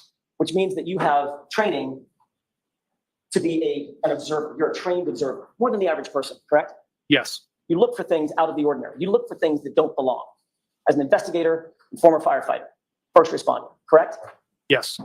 And you did not see a 217-pound man bleeding out on the side of the road in the lawn or in the yard, But just to your right by that flagpole, correct? If I did, I didn't I ask would you have done if you something did. to help him. I asked you if you saw one. No, I did not. And that's because there was no body there, correct? I didn't see anything. Because if there was a body there, you certainly would have seen that. Objection. I think that was a very fair question. She should have let him answer. If there was a body there, Where exactly did you go when you left 34 Fairview? I I guess went back to the Canton Police Station. But When you were asked that on direct examination, you said you weren't sure where you went when you left 34 Fairview, either home or to Canton PD. no, we didn't. Can't hear you. How is the state even arguing that that's speculation? In their theory and their timeline, John O'Keefe's dead body is there, or bodies. Right, but that's what I'm trying to wrap my mind around is she's saying it's speculation to whether if it was there, he would have seen it. But it can only be speculation if you think it wasn't there. That's what So I'm would saying. it be speculation if, like, I think that he knows what is in his own peripheral vision, that whether or not I he mean, would at some point, that's not even your peripheral vision. That's just your straight field of vision. Like Yeah. he's leaving, like that is in your field of vision when you're pulling away from the curb. I He's like- think when on Karen Reed's cross, when he did the alligator thing, I'm certain all the Oh, jurors. Jen McCabe's. Oh, I said Karen Reed. Sorry. Yeah. Yeah. Jen Freudian McCabe. slip. I'm sure all the jurors were thinking how they can Holy see shit, the John ground Lewis without is- looking down, like that they were paying attention to their own field of vision at that point in time. Right. I don't know. There's just too much. There's too many lies and too many butt dials and too many deleted phone calls and too many, smashed up phones and new phones. And it's just too much.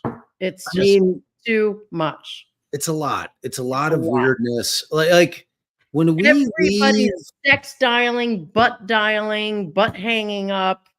And when then we leave a party, and we've been known to go to some late night bashes, like never. even when like our friends are like, hey, call us when you get home so that we know you got home safe, which is normal.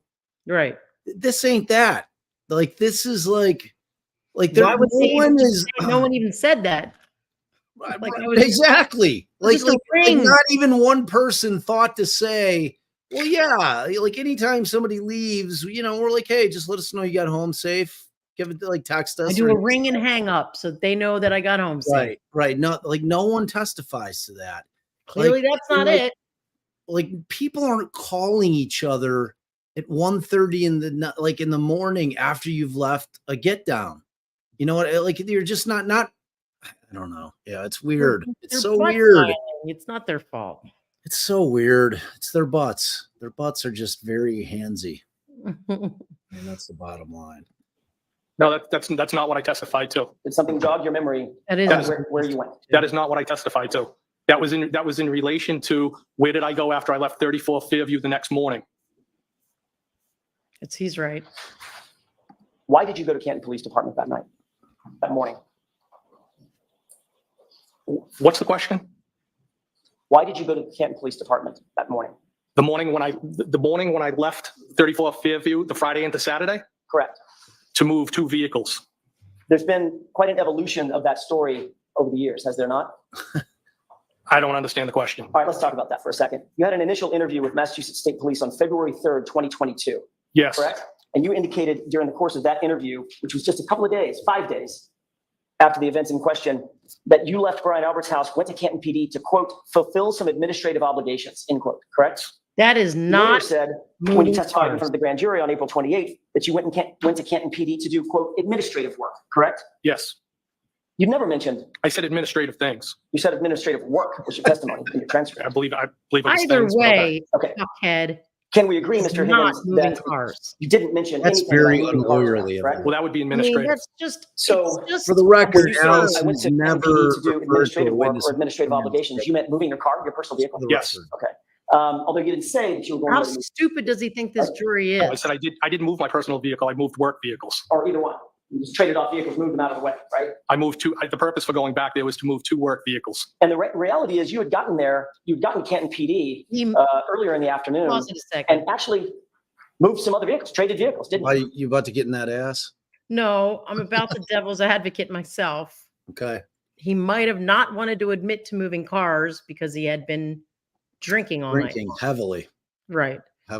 Because administrative work in no world is that moving cars. But I'm going to devil's advocate. I don't think any of these people in Canton give a flying F about drinking and driving. Like, none of them, not one person ever uttered the word Uber or Lyft or It's anything, even like DD, no, It doesn't designated even- driver, Wait, nothing. yes, they did. Who? Allie McCabe.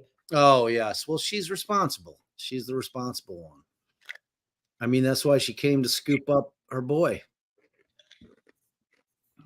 Yeah. I swapped vehicles out. That's correct. And you left the vehicles that you now Like claim this. you had to go move exactly where they were, even though you knew a blizzard was coming, correct? That is correct. Yes. So you didn't move the cars a few hours earlier, knowing that you just have to come back and move those cars a few hours later, I was right? more concerned to go eat and have a drink because it had been a long day. So wouldn't you want to move those cars Right, early wouldn't you on? wanna so get you that wouldn't have out of to the way? And play, Sure, he was even at in the parking house, lot though. with these cars in the middle Wait. of the night? He had just gone to swap really? the cars. He Mr. specifically Higgins, you weren't actually Pause it a sec. at Canton PD to do administrative work at 1:30 in the morning, were you? I was moving the vehicles. So he specifically picked up his car with the plow in case he needed to plow people out.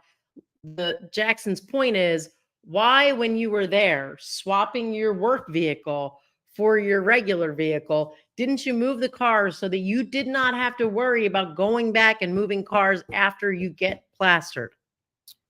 You Right. knew it was going to snow. That was in the forefront of your mind. Yeah, big time. And his testimony is inconsistent with Goody because Goody was working like dispatch or some shit. Like when he came in, like he was the on duty guy, and Goody testified that he saw him come in. Like, if he's moving the cars, what's he whole coming thing into is the building for at crazy. all? The whole thing is crazy. And there presumably there's cameras. We've got to know what he did. I just don't understand why there's not, but I know it's like, but I mean, look, we're going to be getting into evidence like at some point, like all we've heard thus far is is a bunch of testimony. bullshit. Bullshit. I'm sure it's on video. There you Oh, go. we'll talk babe. about the video in just a second. Yeah, Um, can we please, because we don't get to it on whatever day this was, Friday? You entered the Canton Police Station through which door? I believe it was the door to the right of the Sally Port as you come in the main entrance. And you made note of who was on duty that night, correct? I didn't make note. I walked by, I saw somebody sitting in the control room and then just went about my business. So you immediately knew that your friend, Officer Good, was working dispatch, right? So do you need to hear something or? It's really hot over there. I'm sorry. So why don't we take John a wants 5 me to minute? do my. Court, all right. That was one of the drawers getting hot. Oh yeah, this is the hot juror session. John Lubers has donated so much money. Everything that guy just said is bullshit. I mean, John Lubers, I'll go over there too. hot juror. Are Hot you juror. gonna get us what are you Hot getting juror at? thing. Do you have a specific timestamp you're going to? No, What? You wouldn't see that? Objection. I'm gonna kind of The like. objection sustained. Ask it differently. Let me You were just able skip to the monitor, you'd phone be in a crack. position to monitor Yes. what was happening at the station around 1:30 in the morning when you were over there, correct? Right, so we can all agree that he's pretty slippery here with the Yeah, whole he key could card. have monitored what was going on if he wanted to. That was what he should have been asked, and that is what he should have answered yes to. Correct. You've just spoken with Brian Albert, right? Oh wait, But this that's some I good kind of stuff. like this phone Yeah. call. Yeah. Yes. And then there was a There question. was a series of questions there. That's only a fragment of what I said. I'm not done yet, Mr. Higgins. Look at her Can you face. answer my Look at him. question? Yes. Yeah, To the no. question, did you call him back? Your Oh answer- yeah, I want to hear this. This is good shit. So you think it's possible that you may have butt dialed Brian We got some good butt dialing going on. before Mr. O'Keefe's body was Some found butt in on his yard? butt phone correct? calling. No, that's not correct. Oh, thanks, Diz.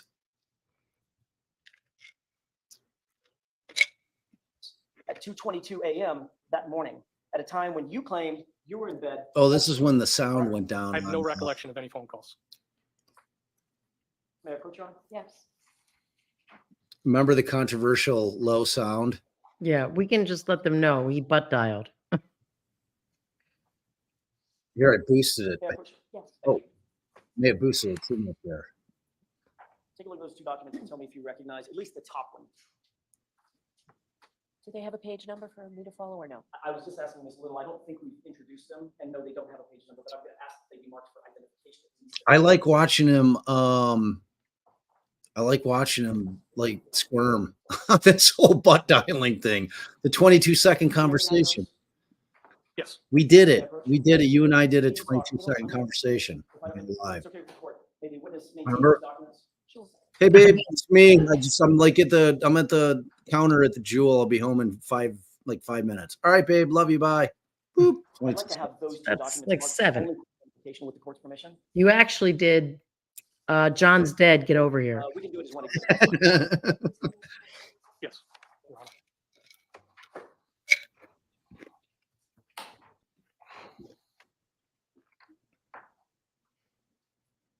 What time was the call? 222. Document on the lower right. Oh, right after everybody's gone and he's trying to figure out if he can wake John up. 01770, in other words, 1770, On the lower right-hand corner? in the right, in the red.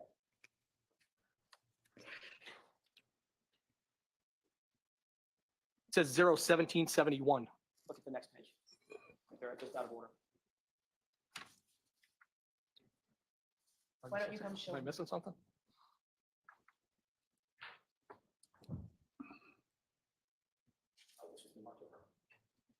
I think Higgins. It's okay, it's okay. I'll use the one with QQ and the one with 1771, because the other numbers. When you're referencing them. When you're referencing them? When I'm referencing them. Okay. take a look at the one that's marked with the QQ. I see it. You've certainly seen that document before, correct? I think I've seen it maybe on a screen, not in my hand. That For was me. these were the records that were shown to you in the prior hearing. Yes, And you acknowledge that at least the one marked QQ is a record of your calls, correct? it has my name, my telephone number, correct? And it indicates that on January 29th, 2022, at 2:22 and 35 seconds, you received a call from Brian Albert, duration of 1 second, correct? Yes, In other words, Brian Albert called you at 2:22 and 35 seconds, but it looks like you missed the call, correct? I see the 1 second call, yes. There's a second call just below that. On the same date at 2:22 and 52 seconds from you to Brian Albert. Do you see that one? Yes, And the duration of that call is 22 seconds, correct? I see that, yes. So 17 seconds after you missed a call, according to these records from Brian Albert, you called him back and there was a call lasting 22 seconds. Is that right? That's what the records say. May I approach? Yes.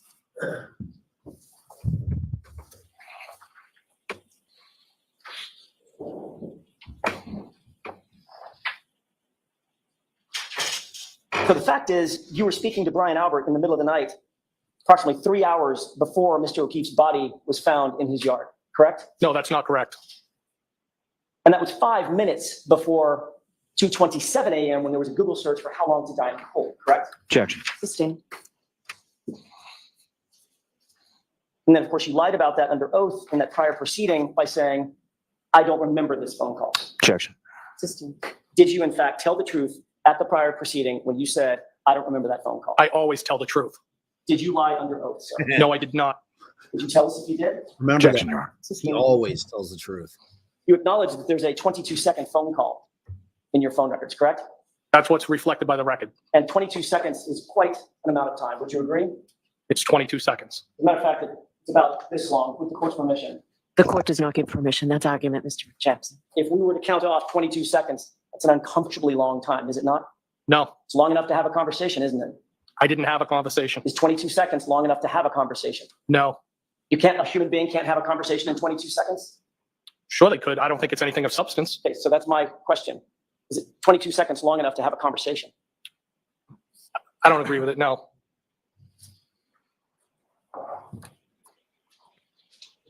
Now, when you were asked about this and you were shown these records, that prior hearing, you had an explanation for what that 22-second call may have been and what the prior call may have been, correct? Yes. What was your explanation? Well, I used a phrase that people commonly used as a butt dial. So you think it's possible that you may have butt dialed Brian Albert for a 22-second call that you're not aware of? I think it's possible that he could have been inadvertently called back, but I have no recollection of that, nor did I have any conversation with anybody. But you admitted that you lived alone, correct, Mr. Higgins? That's correct. You have an iPhone at the time. Yes, But in fact, that number, reflecting those records, is in fact, or was in fact, an iPhone. Is that right? yes, You already indicated under oath that you don't sleep with your iPhone. You keep it on your bedside table. Is that right? most often, yes. There's nobody else in your room. Is that right? That's correct. And you had your ringer on because you were awakened the next morning by a call from Chief Berkowitz, right? Yes, the ringer was on. When somebody calls you and you miss the call, there's a notification that shows up on that iPhone. Isn't that right? I don't know how mine's set up at the time. I don't know. If you open up your phone app and you go to recents, it shows all the missed calls, correct? I think you can get to them, yes. And you know that the iPhone does not automatically call people back. That is not a thing, right? You miss a call from someone, it's not just going to automatically re-ring them. Yes, I think we both know that, yes. So to call somebody back, you have to go on your iPhone, open it up from a locked position, navigate to a phone application, then navigate to a contact, and then make a call, correct? Objection. Sustained. You can break it down. Sure. In order to call somebody back, if you've missed a call, you first have to unlock your iPhone.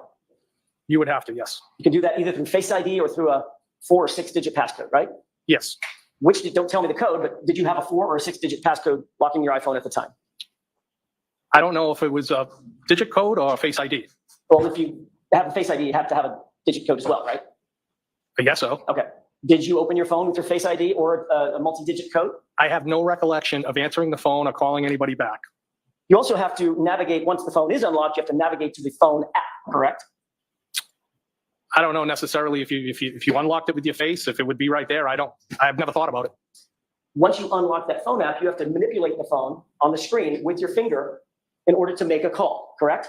You would have to hit at least one button, I guess. At least one, right?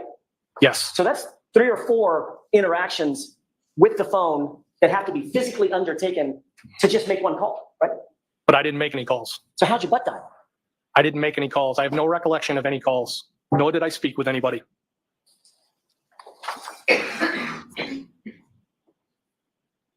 After you were shown these phone records at that prior hearing, in that hearing at least, you finally admitted that you did in fact call Brian Albert back, but this time you claimed the two of you just sort of sat in silence. Isn't that right? Objection. So I'm going to sustain it in that form. You can ask it appropriately, Mr. Jackson. Did you ever previously testify that you did in fact make the call, but you did not have a conversation during the course of the call? What I think I testified was something must have happened, but I didn't have any phone call.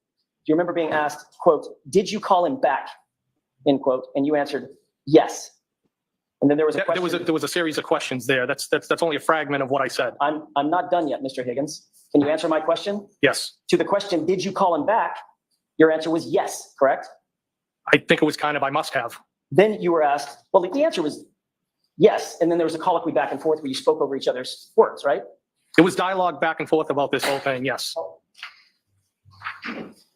May I approach? Yes.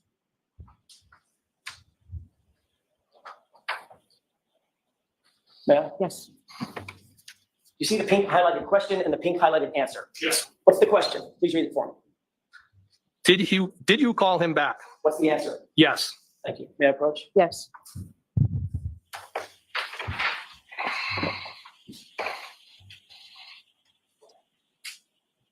You then said a little bit further in that same conversation, I did not have a conversation, correct? I did not have a conversation with anybody.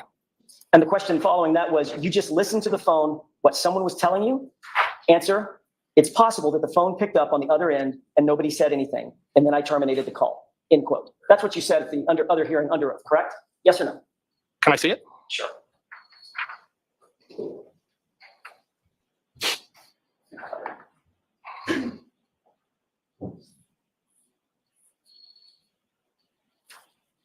Ma'am? Yes. Mr. Allen, same page.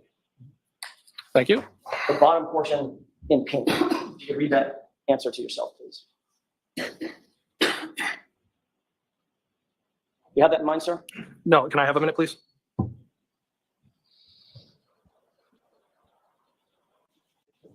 How you answered that question? Yes. And your answer was. Did you it's say that possible the stupid phone picked shit? up on the other end and nobody said anything. And then I terminated the call. That's the only thing. Meaning it's possible it could have happened. It's possible it could have happened that you had a 22-second call with Brian Albert, I correct? did not have a 22-second call with Brian Albert. There was no conversation. You've had some time to think about this 2:22 a.m. call, Two different correct? questions. Since that last testimony. Some time to think about it? Yeah. I haven't really thought about it, no. So for over a year, you haven't even considered the fact that you were caught with a phone record lying about not having a conversation with Brian Albert at 2:22 in the morning. Objection. Do not So Higgins, subsist. what was so important that you and Brian Albert needed to discuss something at 2:22 in the morning? There was no discussion. I never talked to Brian Albert. Then why the 22-second phone call, sir? Objection. Sustained. Sir, are you saying that a gremlin came into your home and dialed Brian Albert? Is that what you're saying, sir?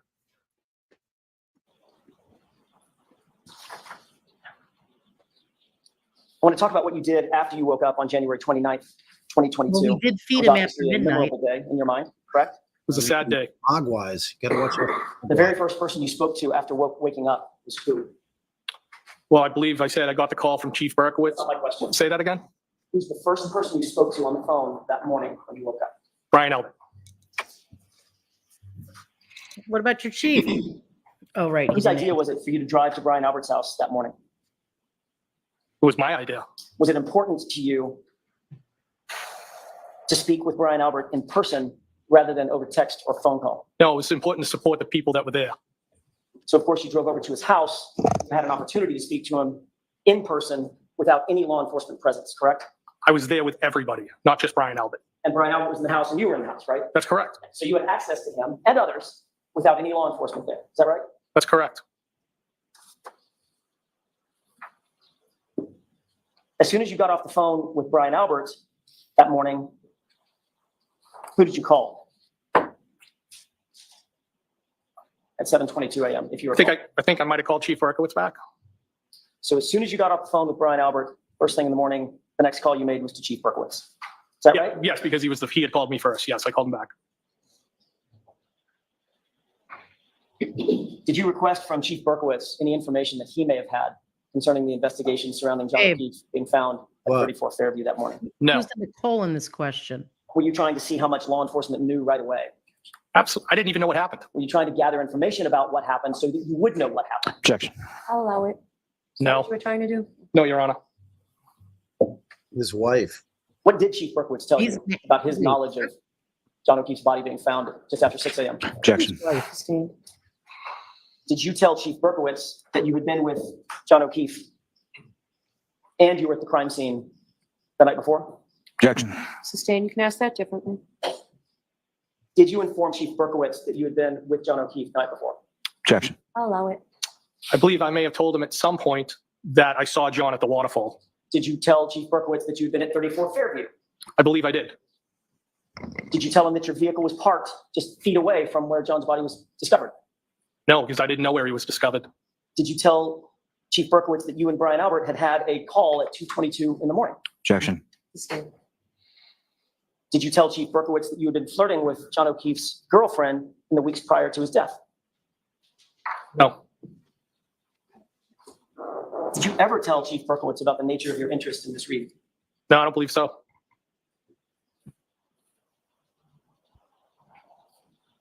Did you tell Chief Berkowitz that you had seen Mr. O'Keefe and Miss Reed the night before and that Miss Reed had ignored you? Objection. Sustained. You can break that down, Mr. Jackson. Thank you, Your Honor. If I may have just a moment. Babe, do you have a timestamp? You indicated just a second ago that when I asked, did you tell Chief Berkowitz that your Jeep was parked All right. So 20556 and you were granted access Sallyport to front door, so correct? this is all that shit. And if that says that I'm logged, there was that could be me cutting through. This is all the logging in. Brian Albert's information about the progress of the investigation or what you perceived it to be. No, I didn't have any information on the investigation. May I have just a moment, Your Honor? Sure.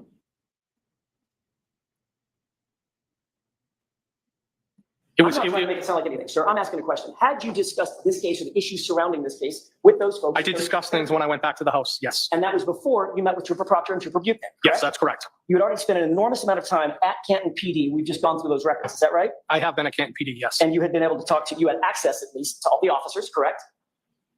What do you mean by, can you Anybody that was coming and going at Canton PD. access for what purpose? Just to walk by them, hear what they were saying, see what they were doing. Yeah, it's not what I was doing. No. I'm not accusing you of doing anything. I'm saying you had access to the individuals within the Canton PD, correct? To interact if needed. Yes. And very obviously you had access to the Sallyport And access. Yes. And that's a cut through I used all the time. and anything that was in it, correct? I wouldn't need anything in it. It was only after all that that Michael Proctor thought that you were worthy of a conversation. Objection. I'll rephrase it. It was only after all of that that you were interviewed by Michael Proctor and Trooper Buchanan, correct? I wasn't interviewed to the following days. That's correct. At some point on February 4th, Chief Berkowitz called you to personally inform you that he had personally found taillight at 34 Fairview. Is that right? He did tell me that. Yes. And to be clear, that's the same Ken Berkowitz that you were with in the Sallyport. I don't recall being in the Sally Court with him. No. What did you do with that information when you learned from Chief Berkowitz that he personally saw a taillight piece as he drove by? I didn't do anything with the information. Did you call Brian Albert? Oh, really? No, Brian Elder called me. You were asked a specific question in the other proceeding in June of 2023, correct? I don't know if it was the specific question. I was asked a series of questions on how the phone calls came in. That's what I was asked. And your answer was, it's 100% probable that I told him about that. Meaning I told 100%. Brian Albert about my conversation with Ken Berkowitz, correct? It's possible. Was that your statement or not? It was my statement then, but I've thought about it. Yes. And you've changed your statement somehow? I don't know if I changed my statement, but I think the way the phone calls came in is Brian Albert told me, you're not going to believe what was found on the front lawn. And then I believe Ken Berkowitz told me he found the taillight, and I'm referring to the taillight from the both of them. I didn't provide any information to anybody. Well, Information was provided to me. What you actually said was it's 100% probable that I told him about that. Yes, 100%. I'm not hiding that fact. But you're asking me if I recollect specifically. I know I called him after. Objection, that Your Honor. call. All right, so too many facts. Go slow. Sure. You said, yes, 100%, correct? In that testimony, I did, yes. And then in that testimony, you went on to say, I'm not hiding that fact, but you're asking me if I recollect specifically, correct? I don't have it in front of me. That's what you're telling me. You went on to say, I know I called him after that phone call, correct? I don't know. And you went on to say, if that's when Chief Berkowitz told me, listen, I didn't do anything wrong in this, end quote. That was your statement. Objection. Prior hearing, correct? So I'm going to strike the end. Go ahead, Mayor. Why? Yes. You said you don't recall that entire testimony, right? Not that portion. I know I was asked about how the phone calls came in and what was said. Do you think it would refresh your recollection to see transcript of your answer? Is this it right here? That's it. I'm going to read it.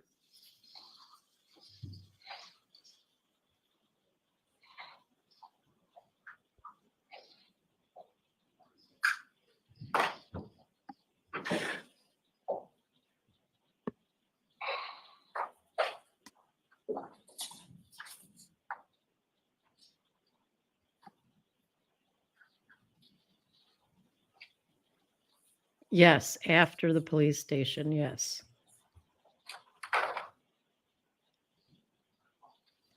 That's why all these questions about Yes. in the Sallyport, was he in there with the Does that refresh captain? your recollection to what your testimony was under oath in June of 2023? I do.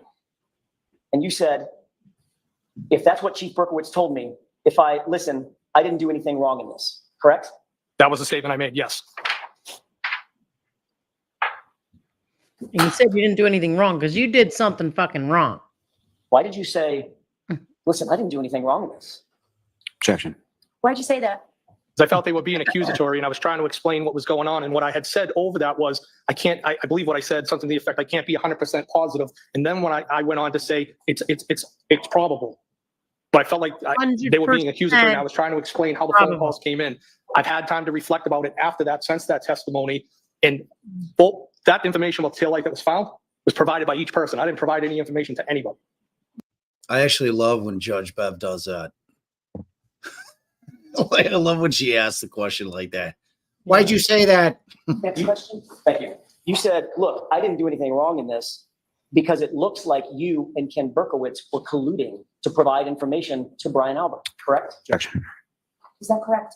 Absolutely not correct. That's And wrong. you knew that was going to look like collusion, which is why you said, look, I didn't do anything wrong in this. Objection. Objection sustained. Mr. Higgins, if you wanted to get rid of, and you've dealt with cell phones and electronic devices in your career many, many times, correct?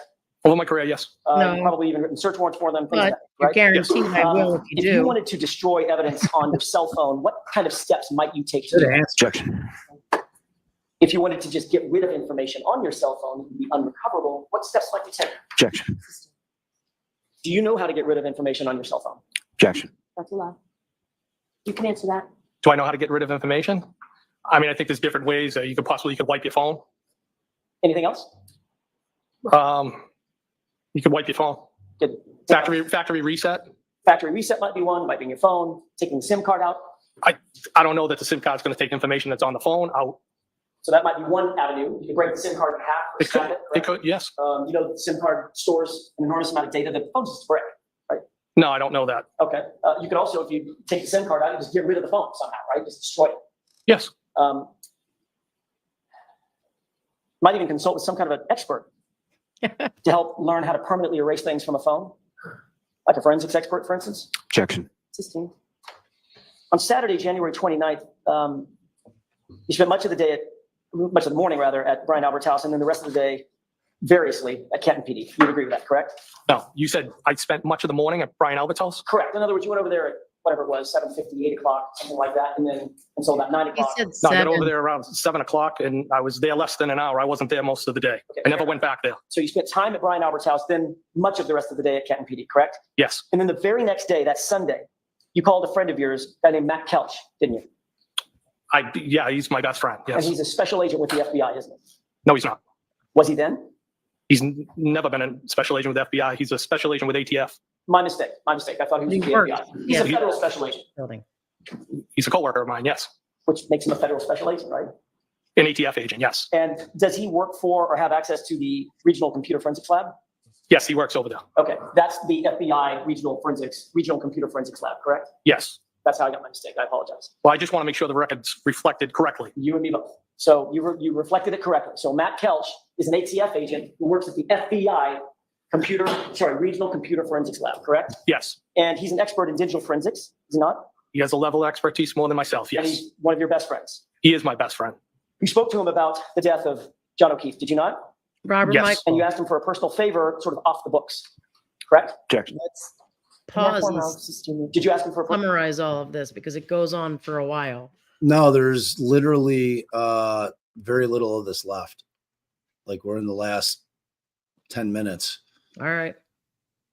But no, they have to Okay. take the break. The No. lawyer Did comes you ask him in. to show you or consult with you how to pull things off of your phone that you decide to get off your phone?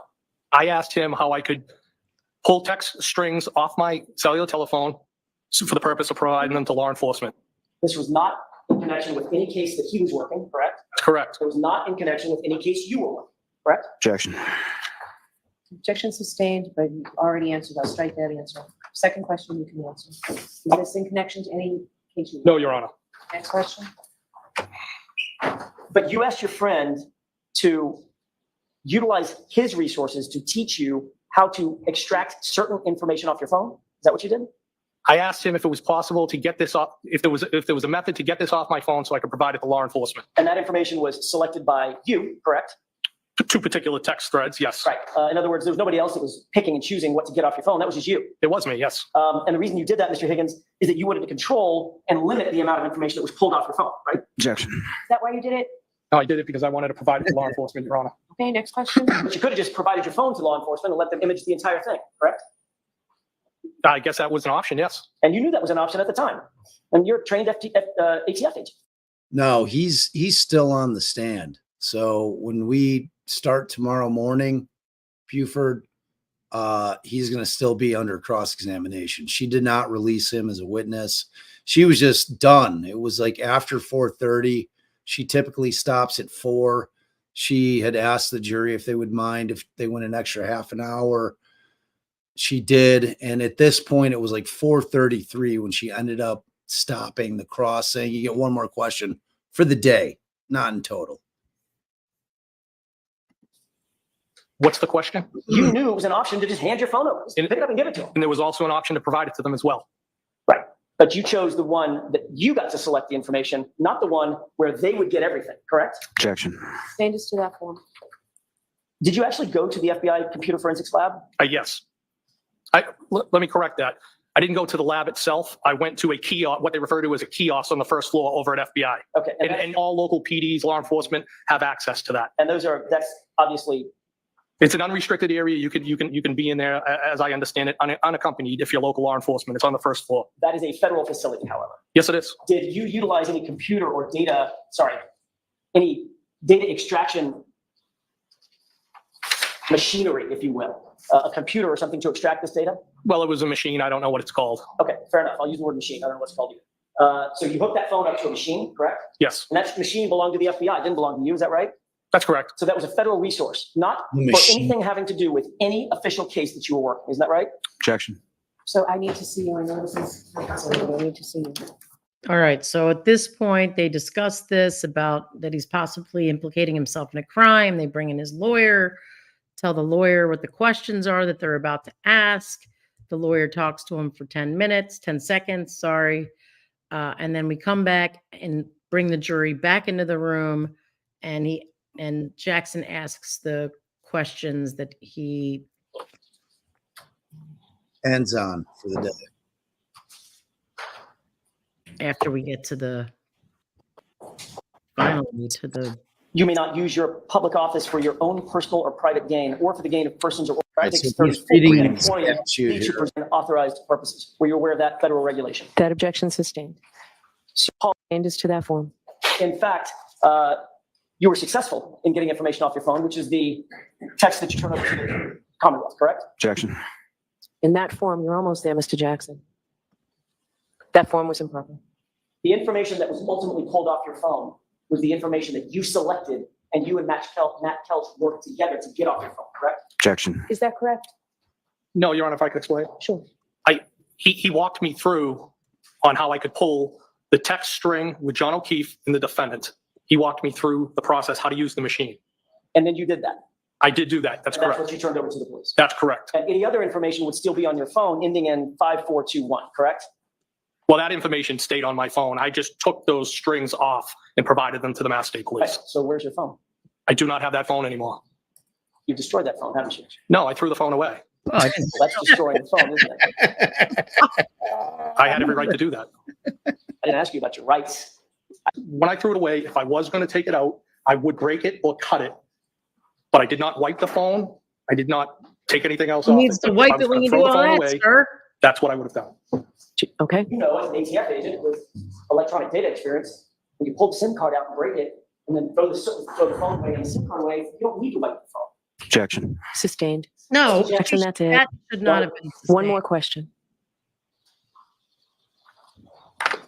I can do this in 30 seconds. I think.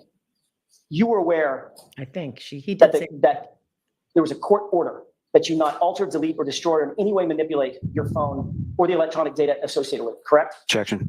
As to what date? As of September 30th, 2022. Objection. Okay. I don't believe that's what the court order was. I think it's To make a quick offer of proof, that's exactly what it was that he was notified. Were you aware of that? Was that your understanding? What's the question exactly, Your Honor? I'm sorry. That's the question. again. Sure. Were you served with a copy of a notice on September 30th, 2022, that you not alter or destroy or manipulate anything on your phone on September 30th? I was served an order. Yes, that's correct. And isn't it true, in another hearing, you explained that on September 29th, the day before you claimed you got that notice, you changed phone carriers and changed phone numbers And I maintained the phone. until you didn't, when you destroyed it a month later by pulling the SIM card out and throwing it away, correct? objection. Sustained. Did you do that in October? Did you destroy that phone? Objection. Sustained. Did you pull the SIM card out of your phone, Mr. Higgins? Did you? It's possible that I did. I believe that's how I've testified. Yes. You testified. It's possible that if I took it out, that it was either cut or broken. It's not just possible. So that, And that would have been after the date the order was already denied. Mr. Higgins, I have one question left. One question. Did you, Mr. Lally already standing. I haven't even started. have a seat, Mr. Lally. Go ahead. Last question, Mr. Jackson. Quiet, please. Quiet. Mr. Higgins, very simply, and then we're done. Did you remove the SIM card for that phone, drive onto a military base, throw the SIM card in one dumpster and the phone in a different dumpster? That is not correct. Did you testify that? That was your one question, Mr. Jackson. All right, folks, that's it for today. We will So see you that's, Tuesday. that's why I was Have a asking great when long he weekend. was done. Very important to not I discuss don't- this I case mean, with I guess he anyone. could Don't do be. any independent research or investigation into this case. But If she you was, happen to see here or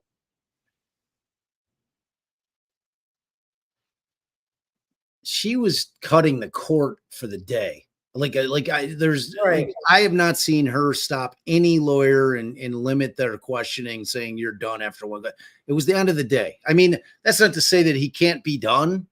I mean, I don't know what other areas he's going to get into. Seems like he's pretty much covered everything with Higgins. And if that's the case, if Jackson has a couple, but now Jackson's had 4 days to stew, and you know how it is.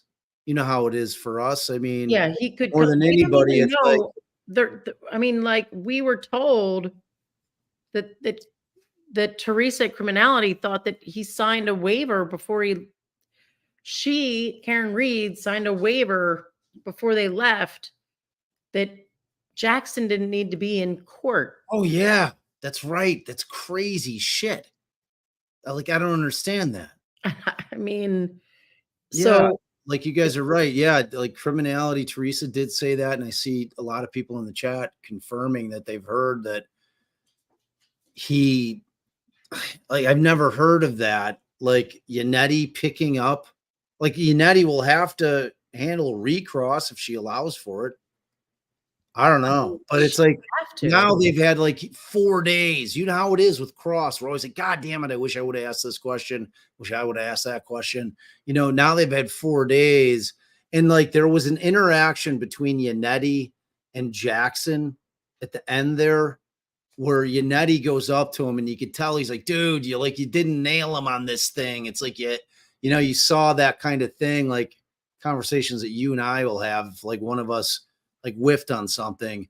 So I mean, I don't know. I guess we'll see tomorrow. All will be told tomorrow. So I mean, what's your take thus far? Like I don't know. The destruction of the phone was huge, and I don't know that she shouldn't have been limited because maybe he didn't know he was going to deny it. So I can say one question, but then the witness denies it. I need the chance to impeach him. So it's possible that Yannetti can say whatever this thing is that caused Jackson to not be able to be in court. If it's really something unavoidable, and Yannetti should be able to make the argument that he wasn't done and the court should have let him finish his thing, and that he should be allowed to, Yannetti should be allowed to impeach the witness as Jackson was attempting to do before they left. Yeah, and this all makes a lot more sense now because when on the day preceding Higgins coming in, the judge had like this, like we want to finish this in one day for a multitude of reasons. So you guys might be right. Maybe Jackson's done. Jackson's obviously done because he's not appearing. CH is saying that he's got another trial, so he's gone all week. The question is, if Yannetti walks into court tomorrow and says, I have some other shit to ask, is she going to allow him to do it? And we'll have to see. But she's got to have to let him recross. For sure. I mean, that would be a constitutional violation. That would be right. She has to allow for it. All right, y'all. We've been 3:45. Wait, let's make sure that there aren't any questions we didn't answer. Yeah, are there any questions that we didn't answer? What about this? Did we do this? If the defense would answer the question instead of being like pulling teeth to get an answer, defense wouldn't need to come. I think Missy's Angels means if the witness would answer the question instead of it being like pulling teeth to get an answer, defense wouldn't need to come so in your face. Commonwealth of witnesses have been fighting them to disclose. I agree with that. They've been, they have not been very forthcoming in terms of just answering pretty straight up questions. So I definitely agree with that. So tomorrow, y'all, I have already set I've set the portal, which is the redirect. So when you guys get up in the morning, if you're not on YouTube, you should be directed right to our stream in the morning.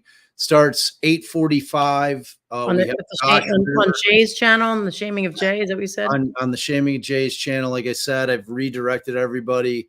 When this stream ends, it'll pop you over there. Just hit the notification button. It'll let you know. We're joined tomorrow by Joshua Ritter of Courtroom Confidential. He's been on a couple times with us. He's great, super bright guy. And we thank you guys so much for hanging with us tonight. It was a long run, but we really appreciate you guys being here. And if you're new to the channel, give us a shot tomorrow. We know that you guys have a lot of other options. We think that we bring some pretty good content and some pretty good analysis to the table. And we welcome everybody, no matter what side of this thing you're on. We don't care because I am firmly entrenched on the offense. I can definitely see a world in which Karen Read hit him by accident. I'm not in a world where I can see that she did it purposefully. Like I'm not in that world yet. I will have to see some serious evidence to get to that world. I'm never getting to that world. Allie's never based on everything that we've heard thus far, there is no convincing me that this woman drove up the block, stuck it in reverse. I still don't even understand how it would happen. I'm sure we're going to hear testimony, but there's no convincing me that Stella, that could be intentional. Yeah. And look, I'm too far gone for that. And I'm with you, Allie. Like I've just heard too much, like just like just lies. Like I don't understand why they're doing it if they didn't do anything wrong. You know, it's weird. It's just like it's hard to reconcile it. It's like it really is hard to reconcile like why they're so full of shit about certain stuff. And like some of them are very credible. You know, I found Carrie Roberts to be a very credible I can't juror. believe that the judge is making Jackson do a trial mid-trial. That is Well, they freaking asked for a absurd. continuance and she wouldn't do it. So Well, like, what I'm about sure the that was- other judge? Why wouldn't he continue it? It's crazy. Like we've had that situation. I would never. I would tell the judge that We I have. cannot. We've said those words to judges before. Right, and I've never Always had to do a trial in the middle of a trial. No, I not in the just need middle. a week between the two trials to start getting ready for the next trial. Yeah, it's crazy. It's definitely crazy. It's weird. So, all right. Thank you to our mods for being And here all night. I know, John, I Keeping it touched factual. on that. I feel confident that they've got some form of a receipt. If it's just this guy's testimony, you know, whatever it is. Yeah, I mean, like they've got everything, and like that's a part of the defense that you always have to keep in mind. They have to prove nothing. They don't have to prove. They don't have to prove anything beyond a Right, reasonable but you doubt. would think that he was about to follow that up with some receipts, and he didn't get the opportunity to do so. That's why Yannetti should come in saying, I should at least be able to impeach him the way that Jackson tried to start, before Your Honor. Yeah, I mean, I'm curious to see what's going to happen in the morning. There's obviously going to be some discussion between judge and attorneys to see where it's at. So, all right, y'all. Thank you all so much for hanging. Thank you for everybody that was so generous tonight. We thank you a million times over. Welcome to all the new members. If you like the stream, do us a favor on your way out. Make sure you hit the like, subscribe. If you Minimize really like it, comments and click thumbs up. 100%. And make sure you hang with us tomorrow with Joshua Ritter, Courtroom Confidential. It's sure to be another exciting day in the trial of Karen Read. All right, y'all. Night. Take care. Be good. Be safe. Oh, and thank you to all veterans for your service. We're thinking of you today, whether you're here, whether you're gone. You're always in our thoughts. You're true heroes. And we thank you from the bottom of our hearts. Ciao, y'all.